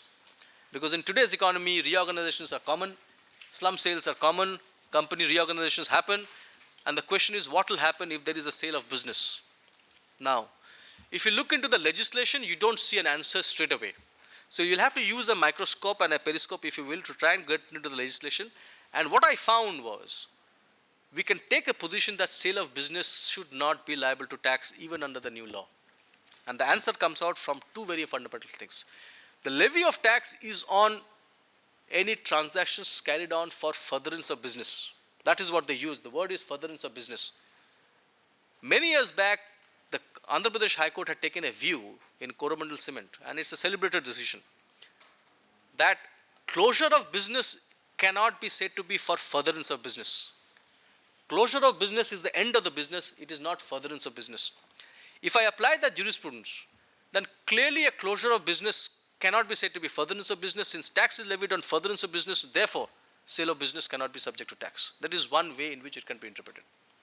The second way it can be interpreted is that if you come to the slide 37, the second line, there is a concept called section 31C. There they said matters to be treated supply without consideration, which will be liable to tax. This is some of those deemed provisions. There they say contemplate sale of business asset as a supply. So they say that when you sell a business asset, that will be deemed to be a supply. The business asset is distinct from business. I think that interpretation is possible. That business asset is distinct from business. Business asset disposal would mean what we call as asset sales. Sale of assets, itemized sale of assets. Business sale could be lock, stock, barrel, which means going concern. So when they use the word sale of business asset as a supply, to my mind, it should be restricted to situation where it is sold as an itemized sale, not as a business.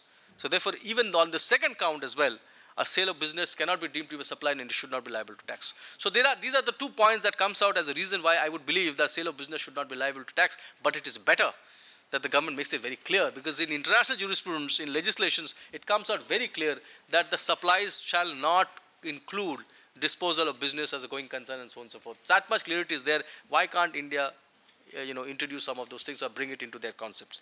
Okay. Next. Free supply samples. This is going to be an interesting issue, significant issue, more for the FMCG sector, which comes out with various schemes, etc., etc. It will also be relevant to the pharmaceutical industry with a lot of physician samples and various other free items that goes out. The problem is not that it will be liable to tax. The problem is what do you levy the tax on? What is the value? Because when you give one shirt and the second shirt free, what value will you levy the tax on? Okay, and it has a significant impact in the whole supply chain, because until a point it may get sold and suddenly it will become a free item. I mean, it is never that, for example, if I am a sewing machine manufacturer, I manufacture the sewing machine and I give it to a distributor. Distributor may be purchasing the free item from the market. I may be compensating him by way of a subsidy separately. And it is a distributor who may be then supplying that whatever else, little tiffin dabba, whatever else, to the customer along with the single machine free of charge. So the purchase of the free item need not be at the company level, it could be happening at the distributor level as well. So it's a decision of the Madhya Pradesh High Court Retail Sales Corporation, where some of these things had come up many years back. And it's a complex thing to figure out what is the value, because the value is going to be what this fellow is recovering from the customer or the additional subsidy that has come to him. Those were the issues that the sales tax laws had faced. So by making, and I'm keeping it very brief here because I can go on and on this particular point, time is short, but the point I'm making is free supplies valuation is going to be a significant problem, and if you do not have the mechanism to value these particular products, the tax office and you will be keep on bickering about valuation and litigations will happen galore. Okay? The complex problem starts when it is a free service as well. Okay, because again, that is also liable to tax, and how do you value those services? So free supplies of goods or services, samples by whatever name called, will also be liable to tax. Okay, so that is an issue. Job work, it is giving rise to a very big issue to my mind. So far, and this is for the manufacturing sector, so far job working used to happen in a manner whether the job worker would work under Rule 6 of the Central Excise Valuation Rules, and I'll explain what the rule is, or Rule 10A. In Rule 6, what would happen is job worker would work on material supplied, he would add his labor, and the excise duty would pay on what is called a cost construction method, which means value of labor, his own raw material, and the cost of material that he has got, sum of that, sigma of that, and on that an excise duty. This is called a cost construction method. And Rule 10A would mean the excise duty would be paid on the sale price of the principal. So the principal has supplied goods belonging to the principal to the job worker has manufactured, the job worker will discharge excise duty on the principal sales price. So there are two methods that were there. In the current provision, there is only one method that they're talking about, which is the job worker valuation. Okay, all they say is that when any free material is given to the job worker, it will not be treated as a supply. So far, so good. But then the services that the job worker pays will have to be liable to some tax, because there is a taxable supply happening. The question is, what will be the value on which tax shall be paid? Only the labor charge, or labor charge plus the material that it has received from the principal? Because the valuation rule says the value shall include all inputs received for performing the services. If these raw materials that has been received from the principal are inputs for this person, the job worker, to carry on the job working services, then all those input values will have to be subject to tax. So your margin or the service fee may be 20, but the value on which you end up paying duty could be 2,000, because that could be the value of the free supplies that could be coming. And it could be in the tolling of LNG, etc. The day those things come into the GST. 100 BTU of gas may have come, your margin could be 1% of that, but you'll end up paying GST on 100 BTU value. So that's a disastrous consequence to my mind, because then it increases cash flow and it increases tax cost of the whole supply chain. And if there is a problem down the chain, that's going to be a significant blow to the whole economy. So the point I'm making is that job worker valuation should have been taken care of better, while they have a specific section dedicated to job workers, but they have not looked into this particular aspect of valuation of the job worker services. Okay. Stock transfers I've already discussed. We then come to IGST. Okay. This is a very interesting thing. Now, this is again, to my mind, looks like an oversight. Kaviraj, how much time do we have? Kaviraj? End up by 5. Yeah, so another half an hour, then we'll have Q&A. Great. So, imports and exports. Now, this again, it seems to me like an oversight perhaps, or maybe it is a design, I don't know. When they define IGST, or let's put it differently, the levy of IGST is on interstate supplies. That's what the law says. Interstate supplies has been deemed and defined to include exports. IGST has been defined to include tax on exports. So by the bare IGST Act, it comes out that they want to tax exports as much as they want to tax interstate supplies, as much as they want to tax imports. So sections of the IGST Act, when read in harmony, suggests that IGST will apply on imports, interstate supplies, as well as exports. And the reason for that is, if you see section 4, sale in the course of import into the territory of India and export of goods and services as supply in the course of interstate trade or commerce. This is how they have deemed it. So in the course of interstate trade or commerce and import, and in the course of export, is deemed to be an interstate supply. However, no power has been provided under the Constitution to levy GST on exports. No power has been provided under the Constitution to levy GST on exports. And the provisions that are concerned is on the right hand side of this thing, which is Article 246(a)(2). This article, exclusive power with Parliament to make laws with respect to GST on interstate trade or commerce. Okay? This article does not deem interstate trade or commerce to mean imports or exports. So therefore, the base provision is only restricted to interstate supply as we understand. 269(a), which is the recovery provisions that is available, it gives an exclusive power of the Government of India to levy GST on supplies in the course of interstate trade or commerce. Supply in the course of import deemed to be supplies as above. Again, no reference to exports. So there is no power here as well. The next is your Article 286(2) of the Constitution. There, they have mentioned power of the Parliament to make laws for determining when an export out of territory of India shall take place. So it is only to determine when an export takes place.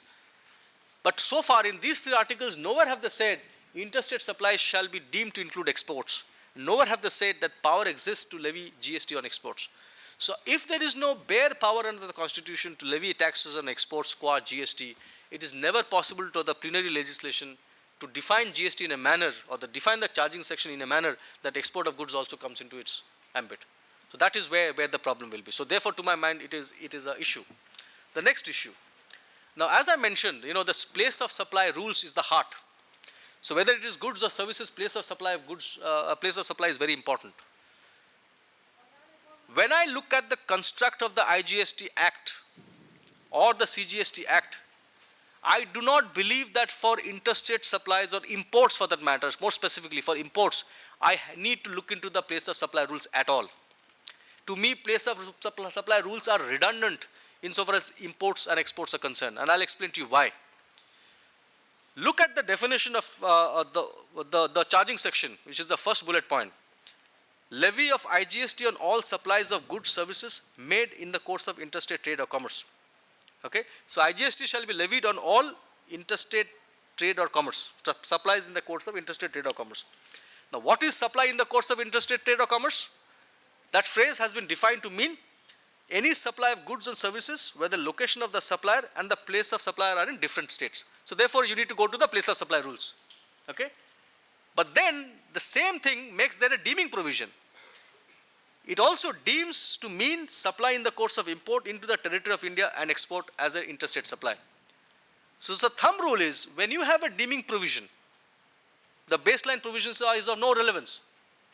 Because the baseline provision says interstate supply shall be a supply where the location of supplier is in one state and the place of supply is in another state. But then it says, however, for import and export, interstate supplies shall be deemed to include imports and exports. So therefore, if it is an import or an export, whichever way you want to define it, then it will be deemed to be an interstate supply, and in that case, place of supply rules becomes redundant. So this place of supply rules, to my mind, has been, I don't know how they have drafted it, I don't know how they have dealt with imports, because on a bare reading, imports do not need to satisfy place of supply rules at all. Because ideologically, base rule is, by virtue of the fact that the base provision does not cover you, therefore you have a deeming provision. That's what it is. When the base provision does not cover you, then you bring in the deeming provision. So if you fall into the deeming provision, you have to necessarily always go by the deeming provision. And if you are deemed, if an import is deemed to be interstate supply, you don't need to look into the provision to ascertain what is an interstate supply by taking crutches of place of supply rules. So that, to my mind, is a contradiction, and this is a problem. The second problem, the whole section 3 says that a transaction between two states, a supply shall be an interstate supply if location of supplier is in one state and place of supply is in another state. If I am transaction between India and US, one state is India, where is the other state? Is US another state? US cannot be another state. US is a country. So when you say transaction between two states, i.e. location of supplier is in one state and the place of supply is in another state, it means schematically you are talking about state within the country. Maybe it can include union territories as well by using General Clauses Act. But you cannot say state referred to in the SGST Act or the IGST Act refers to the United States of America as another state. And when the provision falls, it is not capable of covering a transaction, you are asking to do an impossible. And the maxim says impossibilities which cannot be performed, the provision fails. And therefore imports cannot be brought within the ambit of IGST because your very place of supply rules do not apply. So I think these are fundamental things which probably the lawmakers did not, or the IRS officers concerned did not go through it. And I would urge that if these things are not ironed out today, several litigations will happen. Some smart person will try and think about it. Either he will levy exports if it was a revenue guy, or the industry could say that I am not liable to take tax on imports completely because place of supply rules do not apply to me. Okay, that's another point. The next one is 47. I would say that I will skip this 47. This is not very, it is quite complex, may not have time. I'll come straight to, come to the repeals and saving, perhaps. This is very important, okay? And spend some time on contracts. So we'll come to page 53, repeals and savings. Now, as it happens in most legislation when it is ebbing off and the new horizon is just about rising, the new legislation will say that whatever has happened in the past legislation will be sustained, okay? And every legislation comes with its own set of, repeals and savings in terms of what it wants to save. Typically, what is saved is actions taken or returns that you have filed or any cause of action that may arise in relation to transaction that may have happened then. You cannot escape by saying that, oh, law gaya to main bhi gaya. Okay, no, nothing like that. So those repeals and savings are there. But there is a very interesting repeals and saving clause which this GST legislation provides for. Look at the one which is on the third line of page 53. That says, affect any right, privilege, obligation or liability acquired, accrued or incurred under unrestricted acts. So any right or any privilege that may have accrued under unrestricted legislations in the past shall be saved. Now what kind of rights can possibly be there? Can we say that the industrial policy related incentives that were conferred on me, it was a right? Can we say that? It was a privilege? And if those privileges were given to me under the earlier era, then dare you withdraw them by virtue of the repeals and savings? Can we say that? Because if a vested right has been created in favor of a person, then it becomes a privilege. And that privilege is what they are trying to protect. Now, in the context of vested rights, and there are any number of jurisprudence on that, and 2 or 3 decisions that comes to my mind is as follows. In the context of exports, if you have made an application, just on the basis that in future you shall discharge some obligations, basis which you are to get a license today, tomorrow, whenever it is, it does not confer any vested right. If you have made an application on the basis of which you say that future I shall do some exports, and you give me the benefits today or whatever, it does not constitute a vested right, because the vested right is predicated on performance of that export in the future. Vested right gets accrued only when you have done that thing and you are eligible to make that, take that benefit, and you have made an application. That's when the vested right accrues to you. In the context of industrial schemes, I would believe the vested right accrues to you as soon as you have done the fixed capital investment, got the fixed capital quantum mapped to the tax incentives of that particular state, basis which your quantum has been frozen and eligibility certificate, provisional or otherwise, has been given to you.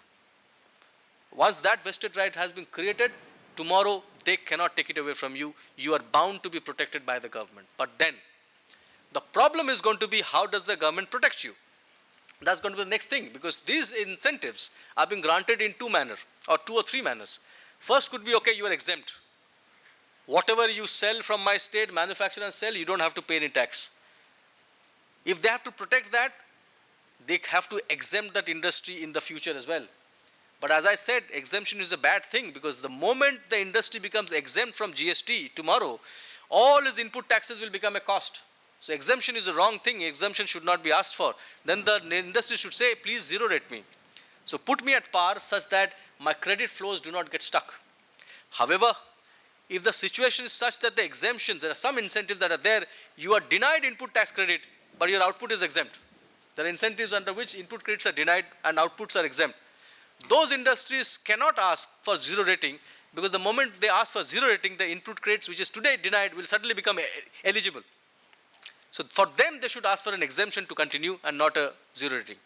Third could be cases where they are paying the tax, recovering the sums from the government, and either returning part of it or whole of it, part of it or none of it, or returning after a period of time.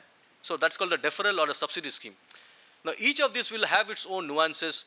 Essentially speaking, any amount that you collect and you give it back, you do not give back, you are doing what is called an unjust enrichment. So the current legislation is quite sharp on that. So therefore you have to deal with that nuance a little differently.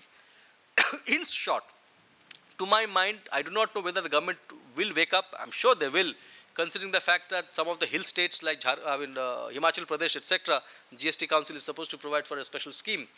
But even if they don't, this repeals and savings clause affect any right, privilege, obligation or liability accrued or incurred under the Unrestricted Act should sail you through. And that, to my mind, is a ray of hope in this context. We then now move to the last section of my conversation with you all, which is the need for comprehensive contract review. And I tell you why it is so relevant. In the last so many years, the contracts have been drafted many a times, considering tax points as well, to minimize the tax that contracts were drafted, to consider the fact that some exemptions had to be taken, that contracts were split, whether into 1 contract, 2 contract, 3 contract, to create certain amount of cash flow benefit, such that the withholding tax does not happen on the total contract value. Taxes and contracts were split. So therefore, for multitude of tax reasons, the contracts were structured, drafted, edited, created, etc. But when the whole tax philosophy changes the rule, or the rules of that engagement changes completely, and the distinction between goods and services vanishes, because if it is the tax rate remains the same, the distinction between what is goods and what is services becomes blur and irrelevant. The first thing that comes to my mind is, do you need to do the gymnastics of splitting your contracts any further? Because from a tax administration point of view, for the CFOs or the controller sitting in a company, managing multiple contracts is the biggest pain. For project administrators within the company to manage projects, multiple contracts is the biggest pain. For anybody who is implementing those contracts to do negotiations is a pain. Lawyers, it is the best thing, because you have multiple contracts, you can draft and charge more.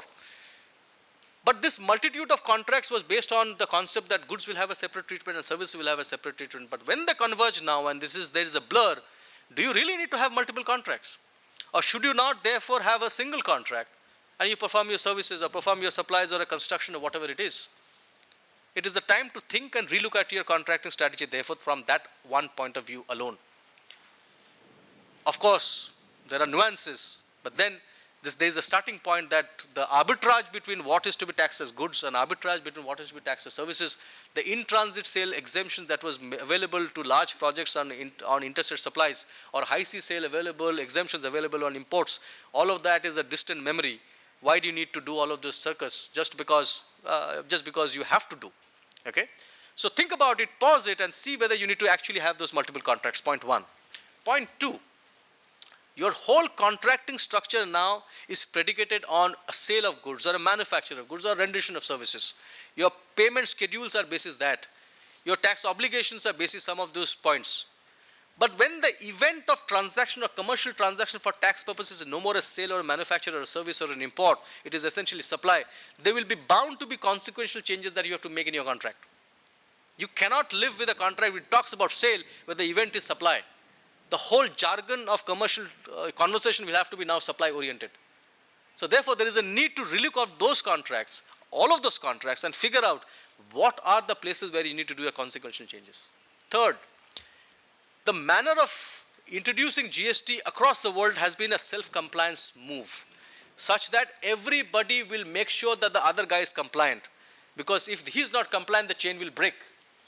Which is why what has happened is, if somebody is claiming credit of taxes paid by a supplier, but that supplier does not end up paying the tax, then the person who has claimed credit has been put on the onus that you shall have to pay back, or the action will be on you. So responsibility of compliance is on the project owner. If I were to take it in a supply chain, a purchaser is responsible for the faults of the supplier.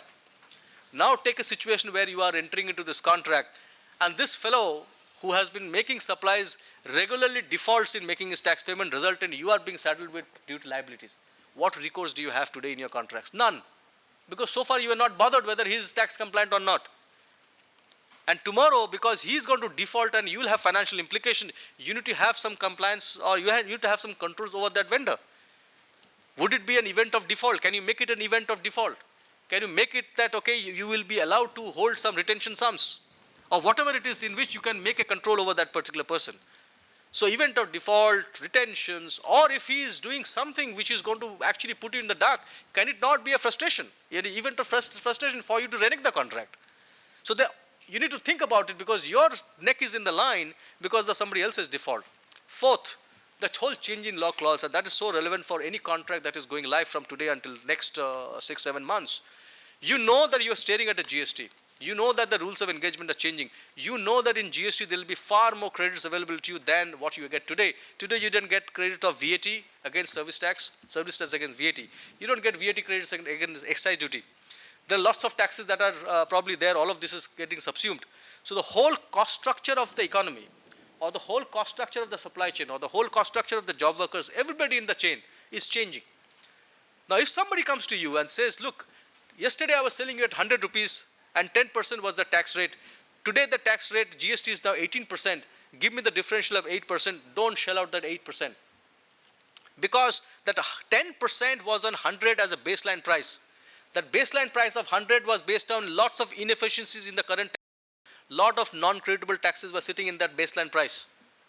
Tomorrow, even though the output rate may have gone to 18%, because he gets efficiencies in his supply chain, additional credits, the 100 should actually become 95 for all you know, or maybe 90, I don't know.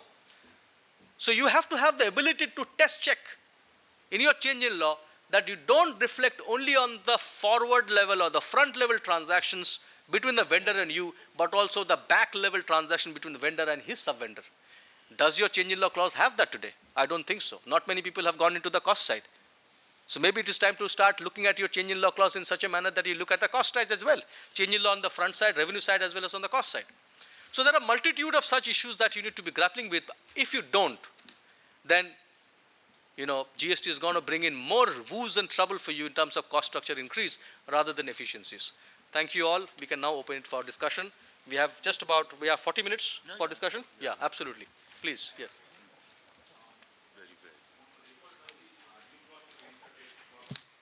Clause 26B in Article 366, it intends to define state with respect to Article 246A, 268, 269, 269A, and 279A includes union territory with legislature. Right. Now that creates a problem.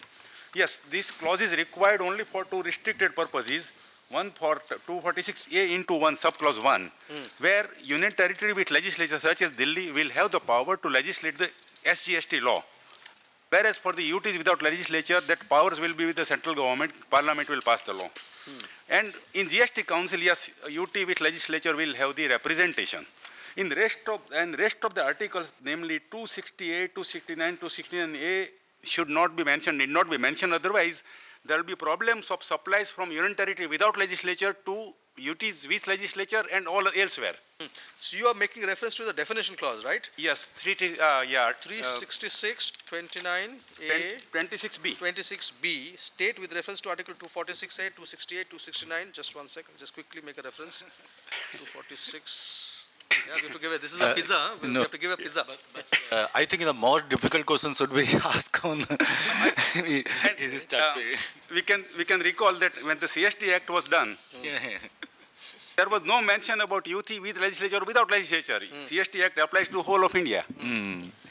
So this was not. So just to answer your question, in the context of ratification by the state legislature that you just mentioned, 368 ratification. 368 talks about ratification.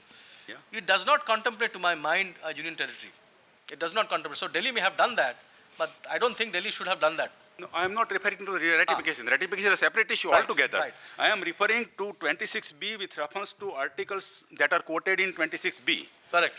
The two relevant articles for the purpose of state with legislature, UT with legislature, are one where 246A into subclause 1, right, where UT with legislature will have the power to do the SGST Act. Right, right. And yes, UT with legislature will also represent in the GST Council. Right. Elsewhere, we should not make, it should not be mentioned that state includes UT with legislature. Got it. So a effectively, question will arise, what happens to UTs without legislation? Without legislation. So okay. What is going to happen, and as I think aloud, is that to ensure that the credit flow stays within the network and a businessman, merely because he is doing transaction in a union territory, does not get stuck with cost, they're trying to say that 246A provision IGST or CGST will equally apply to a union territory. That is the purpose of this. They may not have the competency to legislate because after all, union territories are presided by the president of the country. Their governance is by the president of the country. The purpose, limited purpose for which union territories are being brought in the tax net is only this. From an amendment point of view, this is why I was raising this point, because that is also equally important. The union territories have nothing to do on this. Absolutely. So, okay. So even if they may not have legislators, so take a situation where a Chandigarh, okay, Chandigarh used to have a sales tax even though it doesn't have a state power in that sense. The purpose why it was kept was that, okay, fine, the transactions in that, some revenue has to be collected. Now, when we have a Chandigarh doing a transaction with Tripura or let's say Maharashtra, whatever it is, the credits, the taxes that has been collected here has to come to this state as well, no? Otherwise, the credit chain will break. With reference to UTs without legislature, the revenue flows to the union, to the central government. Absolutely, and then it gets attributed back. That's what I told you in the morning. Yes. That it comes back to the union. It then gets attributed back by way of devolution. So that's the whole purpose that they wanted to make sure the UT, I would believe. I mean, that's the point. The way it is worded, it appears that UTs without any transaction or supplies from UT without legislature will not be treated. I think we should give a chance to another. One more important point. Yes, sir. I think there is a need for clarity about taxation on supplies to and from within 12 nautical miles and also economic zone, somewhere in IGST Act. Good point. And as I recollect, the exclusive economic, the sovereignty of the country extends to 200 nautical miles and the territories within that by virtue of a federal legislation. There's a federal legislation through which the power extends beyond 12 nautical miles.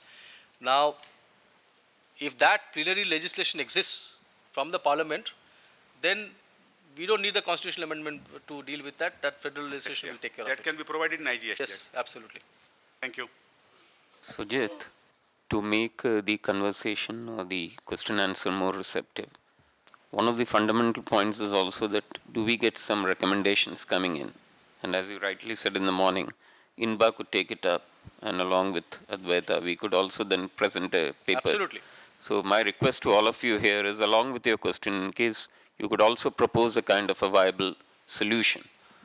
That will be much more appreciable. Absolutely. And Mr. K.T.S. Tulsi agrees, and we have another very reputed people in connection in the government. We can place this, your recommendation, you can send in addition to this as well, if you think need to be included or incorporated.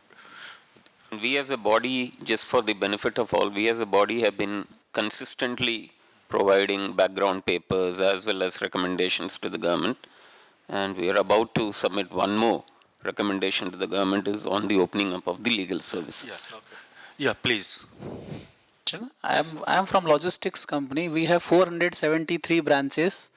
Customer, I am giving a peculiar situation which will probably clarify my question. Customer in Noida is asking us to pick up from Kolkata, deliver in Bangalore.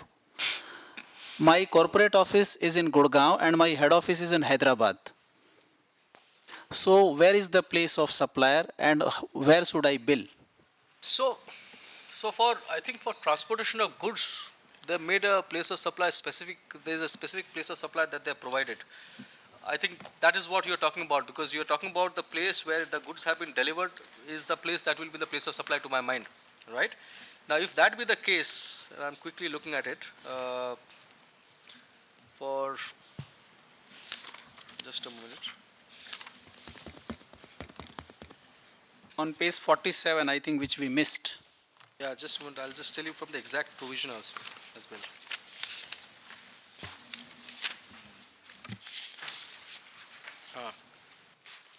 This is the one.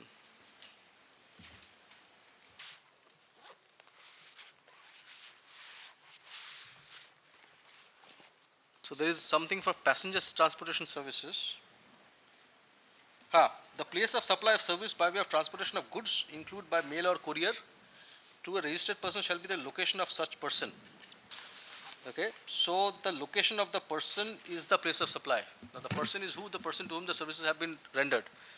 Okay, so that's what it is saying. And then saying that a person other than registered person shall be the location at which such goods are handed over. So if it is a non-registered dealer, the person to whom you are selling, then the location it has been delivered. But if it is your person is a registered person, which it will be your client, then it is the location of the person. Now location of the receiver of service is divided into three parts. A, it says that the location where the services are directly concerned. Okay, if you do not find out the location where the services have been directly received in that sense, then it will be the headquarter of that particular person where it is registered. So if you are not able to find out, okay, which location was directly concerned with this, then it will be the headquarter where you have rendered the services. Now, you are based out of where, let's say Calcutta, as you mentioned in your example, right? And you have delivered the goods in Hyderabad or wherever you mentioned, and the client is based out of Noida. Then the transaction is an IGST transaction between you and the person concerned, and the tax will be payable by virtue of your registration there in Calcutta, wherever you are registered. The place where the services are consumed is of no consequence in the context that you are transacting, to my mind. Thank you. Yeah, hi, I'm from NBFC sector. So my query is first with respect to actionable claims. I think this has been It is one of the included issues. Yeah. included in Yes. the definition of Yes. services. Right. So, like we do the transaction of sale of receivable day in day out. Right. So earlier, on this type of transaction, sales tax or VAT was not there. Right. Or service tax even was not there. Right. So what do you think is going to be the impact? So you and, will be. And this is one. And related question is that we say that in case of sale of business, GST is not applicable. But this is a case of like sale of portfolio. You're selling one of the portfolio. So whether that would cover in GST? So I think the latter explanation will not help you, because sale of portfolio is furthering your business, because you actually need the money and therefore you are selling the portfolio. That is what it is. But the former thing that it is an actionable claim, therefore a service, yes, it will be liable to tax. And I'm not too sure why you're not paying tax today. I'm not sure why you're not paying tax today. So.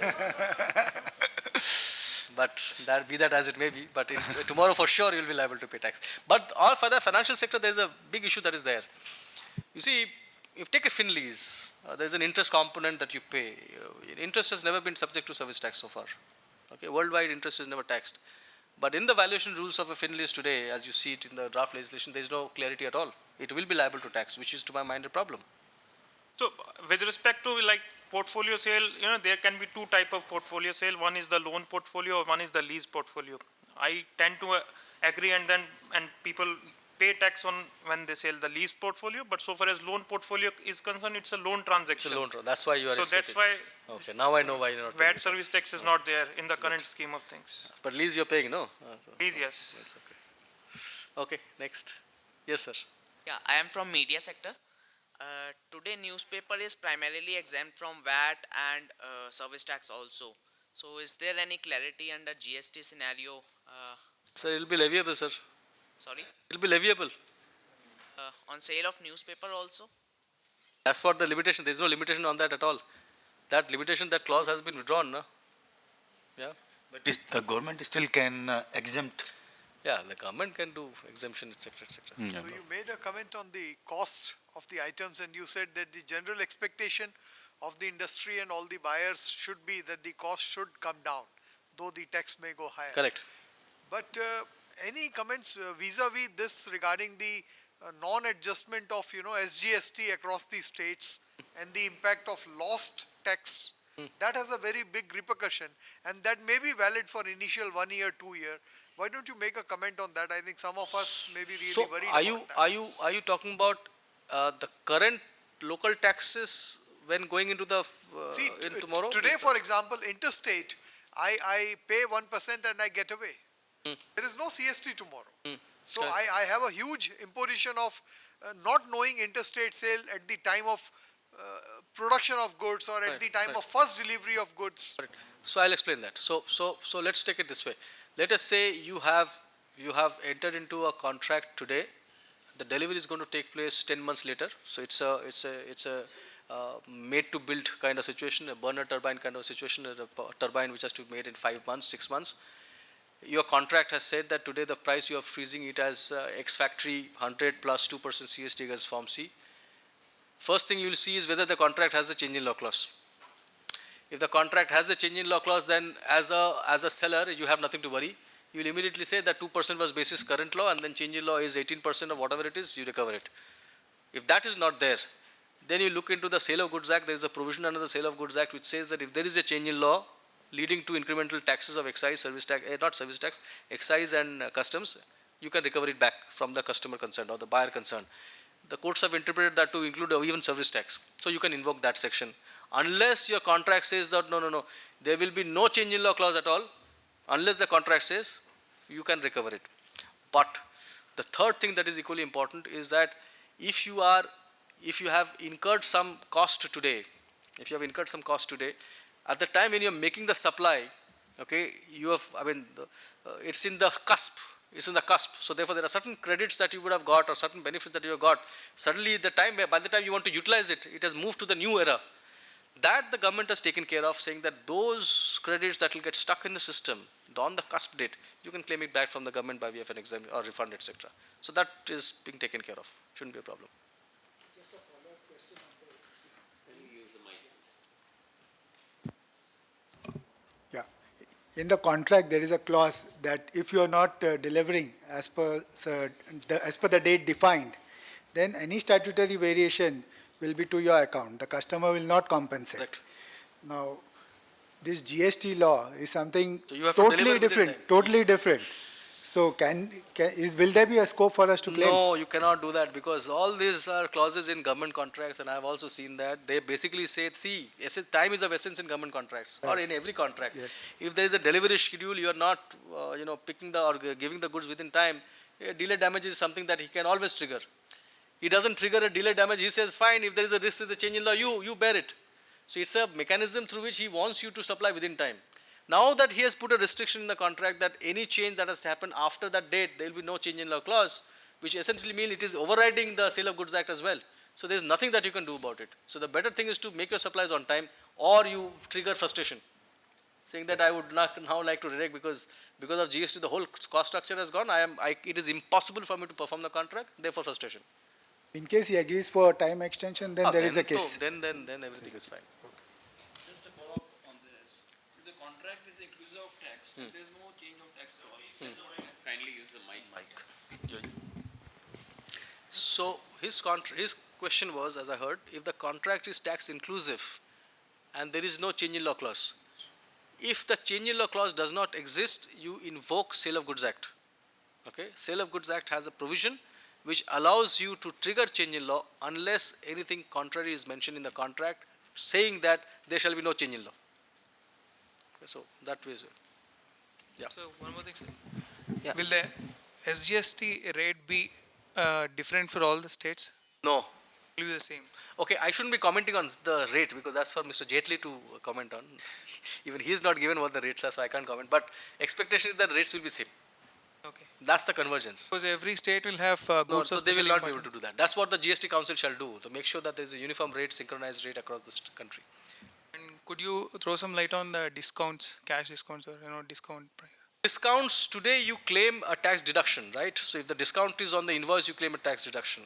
Tomorrow also you'll be able to claim a tax deduction. However, if the discount is not known at the time of sale, in other words, is given subsequent to the transaction and is not relatable to any invoice, you will not get the benefit.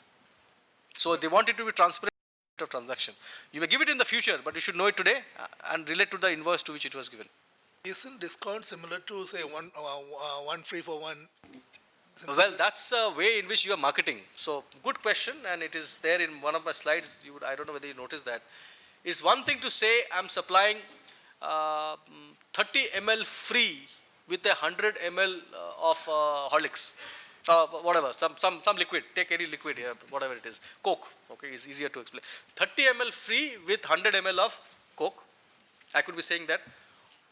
Or I could say I am supplying 130 ml for 10 rupees as I was doing for 30 ml, say, 80 ml or whatever it was the earlier one. So it's a way of marketing. The way you market it, in the second situation, what you have done is you have done a drop in price. Earlier, 100 ml used to cost 10 rupees, okay? Now you are saying 130 ml cost 10 rupees. So you may have done a dropping of your price. You may not have given free. That could be one way in which you are marketing. Or you could say, no, 100 rupees for 10 is fine, but 30 I am giving you free. So the tax implications of the two could be different.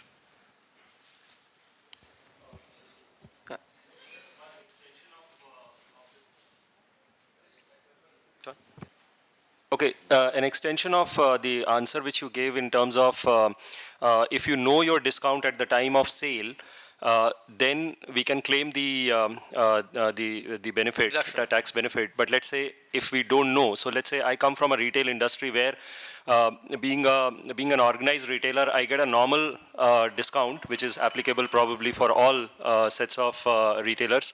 But being a high volume, high throughput retailer, I get an extra conditional margin based on certain volumes, certain sale, or maybe it may come in the form of an arbitrary discount. So what will be the implication on that? So down the chain, you see the problem is you are receiving the discount, right? Okay, and therefore the question is going to be whether the person who is giving the discount has been able to track it. That is where the problem will be. Now, conceptually he may be able to track it. Such a scheme may exist in the computer, in the communication, but what the law says that it has to be tracked to the invoice. Now, when you have such discounts which is based on performance and other esoteric things where you cannot relate it back to an invoice, the law is not going to give you benefit. So you must make a plea to the government that the whole concept of discount is a commercial trade parlance kind of a situation. The whole idea is to accentuate sales. Why do you want to penalize me on taxes because of this? There's another issue that comes out in terms of what is the treatment of freight. For those of you who are interested, the current law, you don't pay sales tax on freight if the freight is itemized separately, right? But there is a concept of real price. There's a concept of real price. Tax is payable on the real price or normal price or the substantive price, and anything done thereafter is thought to be subject of sale. Okay. In definition of sale price in the legislation, so the sale price is divided into two parts: a real price, and anything done incidental ancillary thereafter, other than freight, is something that they put. What the GST valuation rules have done is that there is no talk about freight at all. The tax is on transaction value. Okay. Tax is on transaction value, and it should include incidental expenses. So the question that will beg discussion is what happens to freight? Is it part of the transaction value or not? Now, if you remember, from a manufacturing point of view, the transaction value is different. For a sales tax point of view, the transaction value is different. So to me, it seems like freight is susceptible to GST in the current law. Unless we say transaction value is the value that I have agreed, and freight is something that it is the buyer's headache. I am only helping him organize that particular freight. And the buyer is concerned in the manner in which I am delivering the goods. Hindustan Sugar's Supreme Court decision we use to say that freight is not my headache, it is his headache, but I am arranging for him and therefore he will take it on his own. Otherwise, freight will get subject to tax, which is to my mind is a big one. Yeah, somebody was asking a question here. Yes. Yeah, I have a query on discounts. Yeah. So there are two conditions. One is it must be known, and the other is it must be linked to the invoice. So is it and or? And. So I could have a situation where there could be 4 possible discounts, let's say at 6%, at 8%, 12%, 14%. That person would be able to get any of this. So does that satisfy the first condition? Yes. So he can get 6 or 10. Yes. And it's linked to an invoice. And linked to the invoice. Absolutely. Thank you. That's perfect. Hello, yeah, please, sir. Go This is related to also, this is the discount that we. This is related to? Also discount. Discount. This query. So I am from cement industry. So usually we give, we sell to the dealers at the market price, like 250. But we also give some condition that if the market will not, as per the given prices, we will give some rate difference or price correction we will give. So that is not defined at that moment that what will be the amount, but we will give some amount. And that is given by way of a credit note? Yeah, that will be given by the credit note and that will be attributable to the each invoice. You can forget about those credit notes. So can we, it will be allowed? You will be liable to tax, sir. I don't say liable to tax. Yeah, I think I'm not a tax expert, but what I say there is just so much uncertainty at this point of time. So presuming anything to be 100% correct about the rates and how it will behave, and I think there's a GST is the council is there, then they will further explain. But it will help you to plan your to make you GST compliant. And yeah, sir, one more query is there. So wouldn't transport services be a service? Yes, it is. They say that. How do you differentiate freight and transport? Okay, so freight is qua the person who is receiving the services. Transportation is qua the person who is performing the services. That's how it has to be seen. You see, for me it is a freight cost.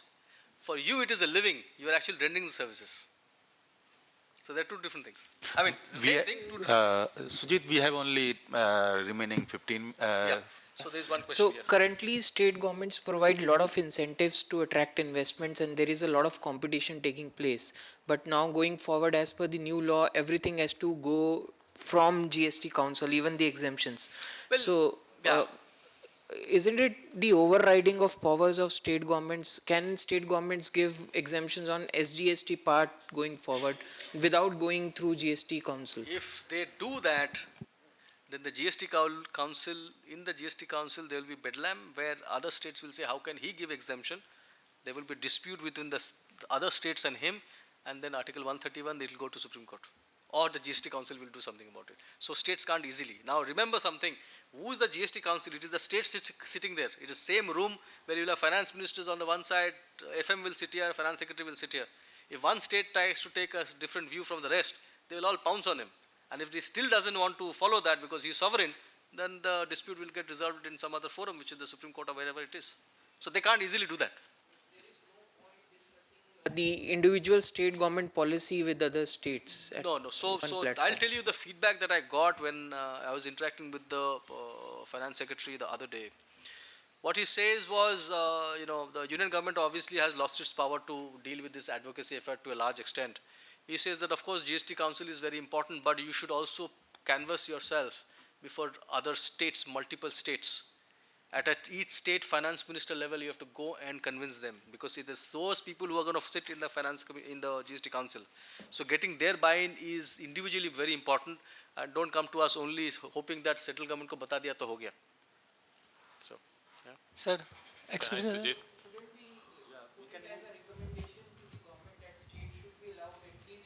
Yeah, you please send, and there's my take on this.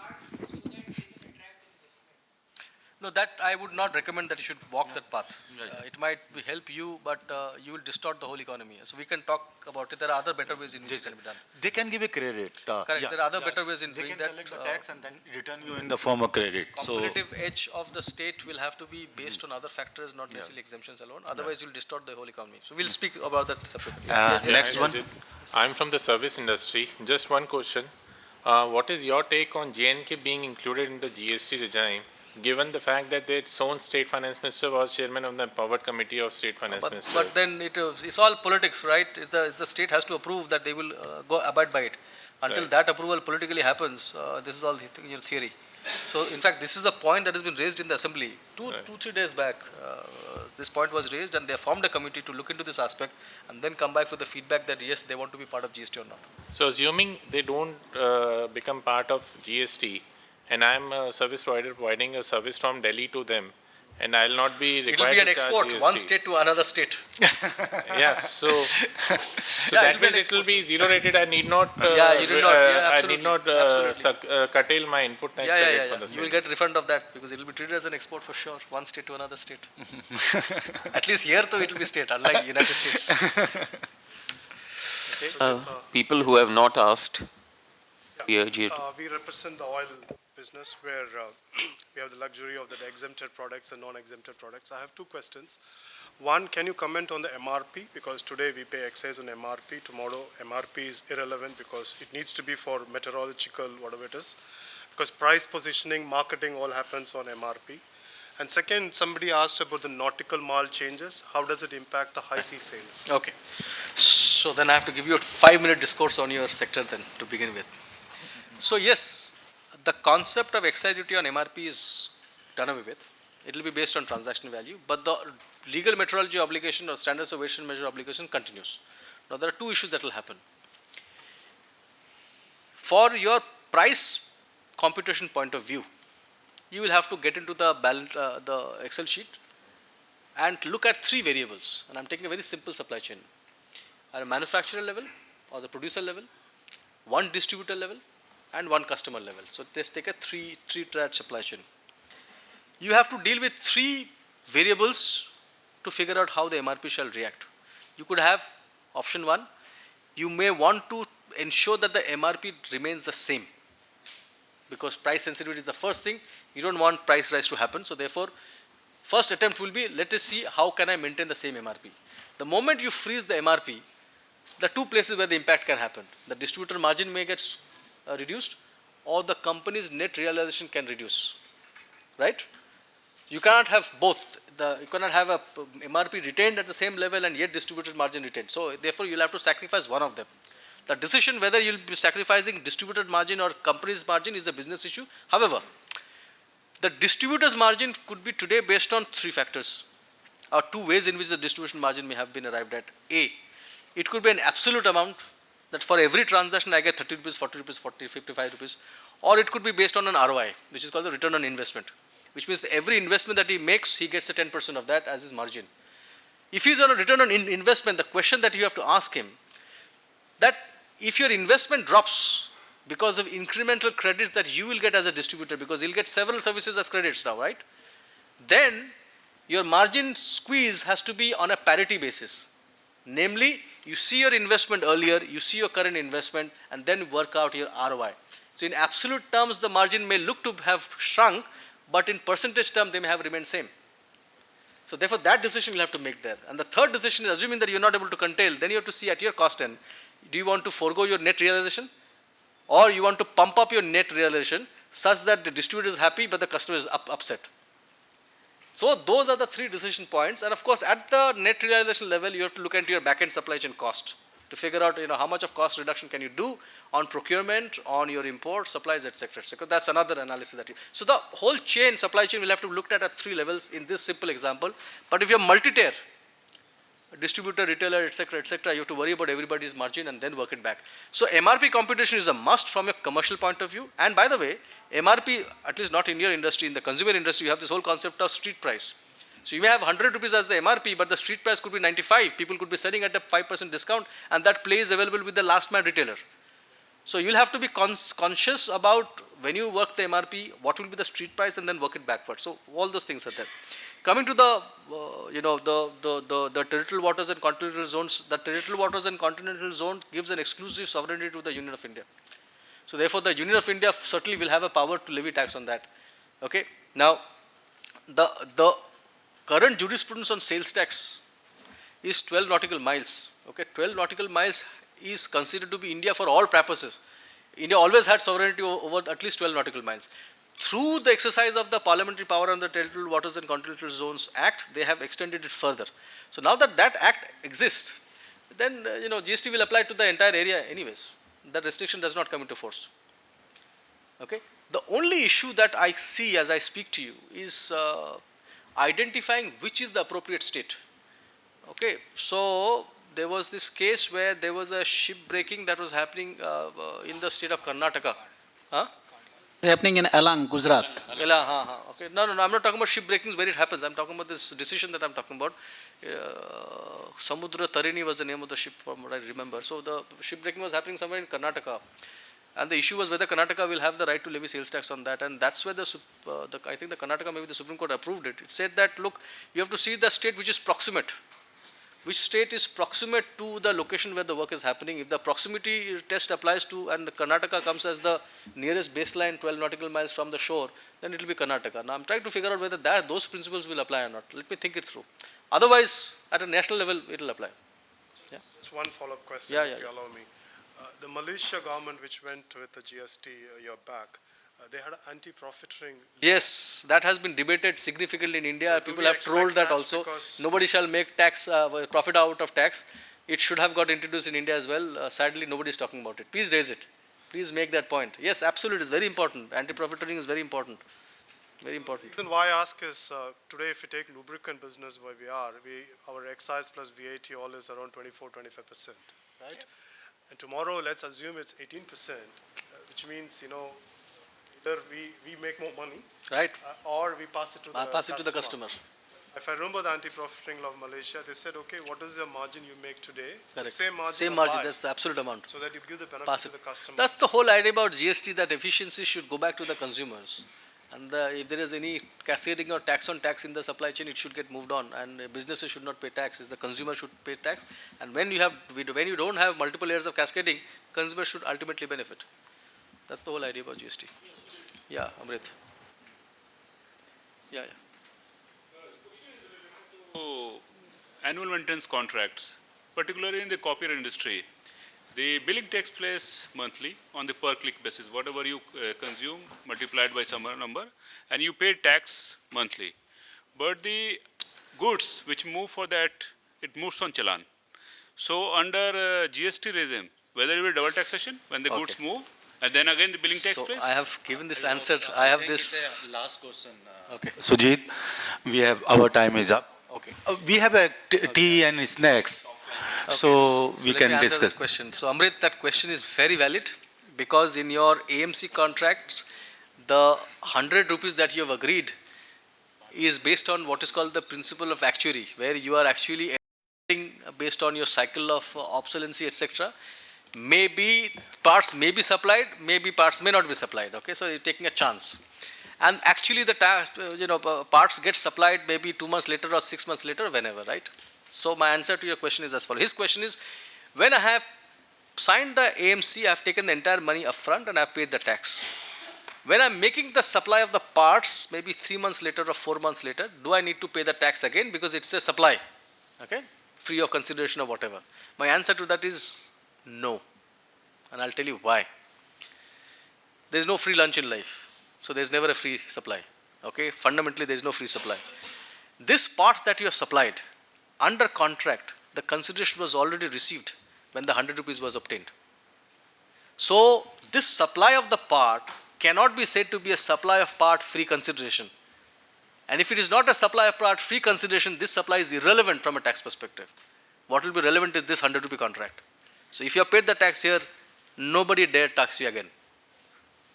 That's my Sujit, just to add on to that, already the raw material cost and everything has been factored in. Correct, absolutely, which is the whole premier electronics Supreme Court decision. Yeah. On the octroi, what you mentioned that states still have the power? Not state, we're talking about the municipalities and district councils, wherever it is, because Yeah, that power is there. But that ultimately with the state only, no? No, they're different. They're different. Municipal is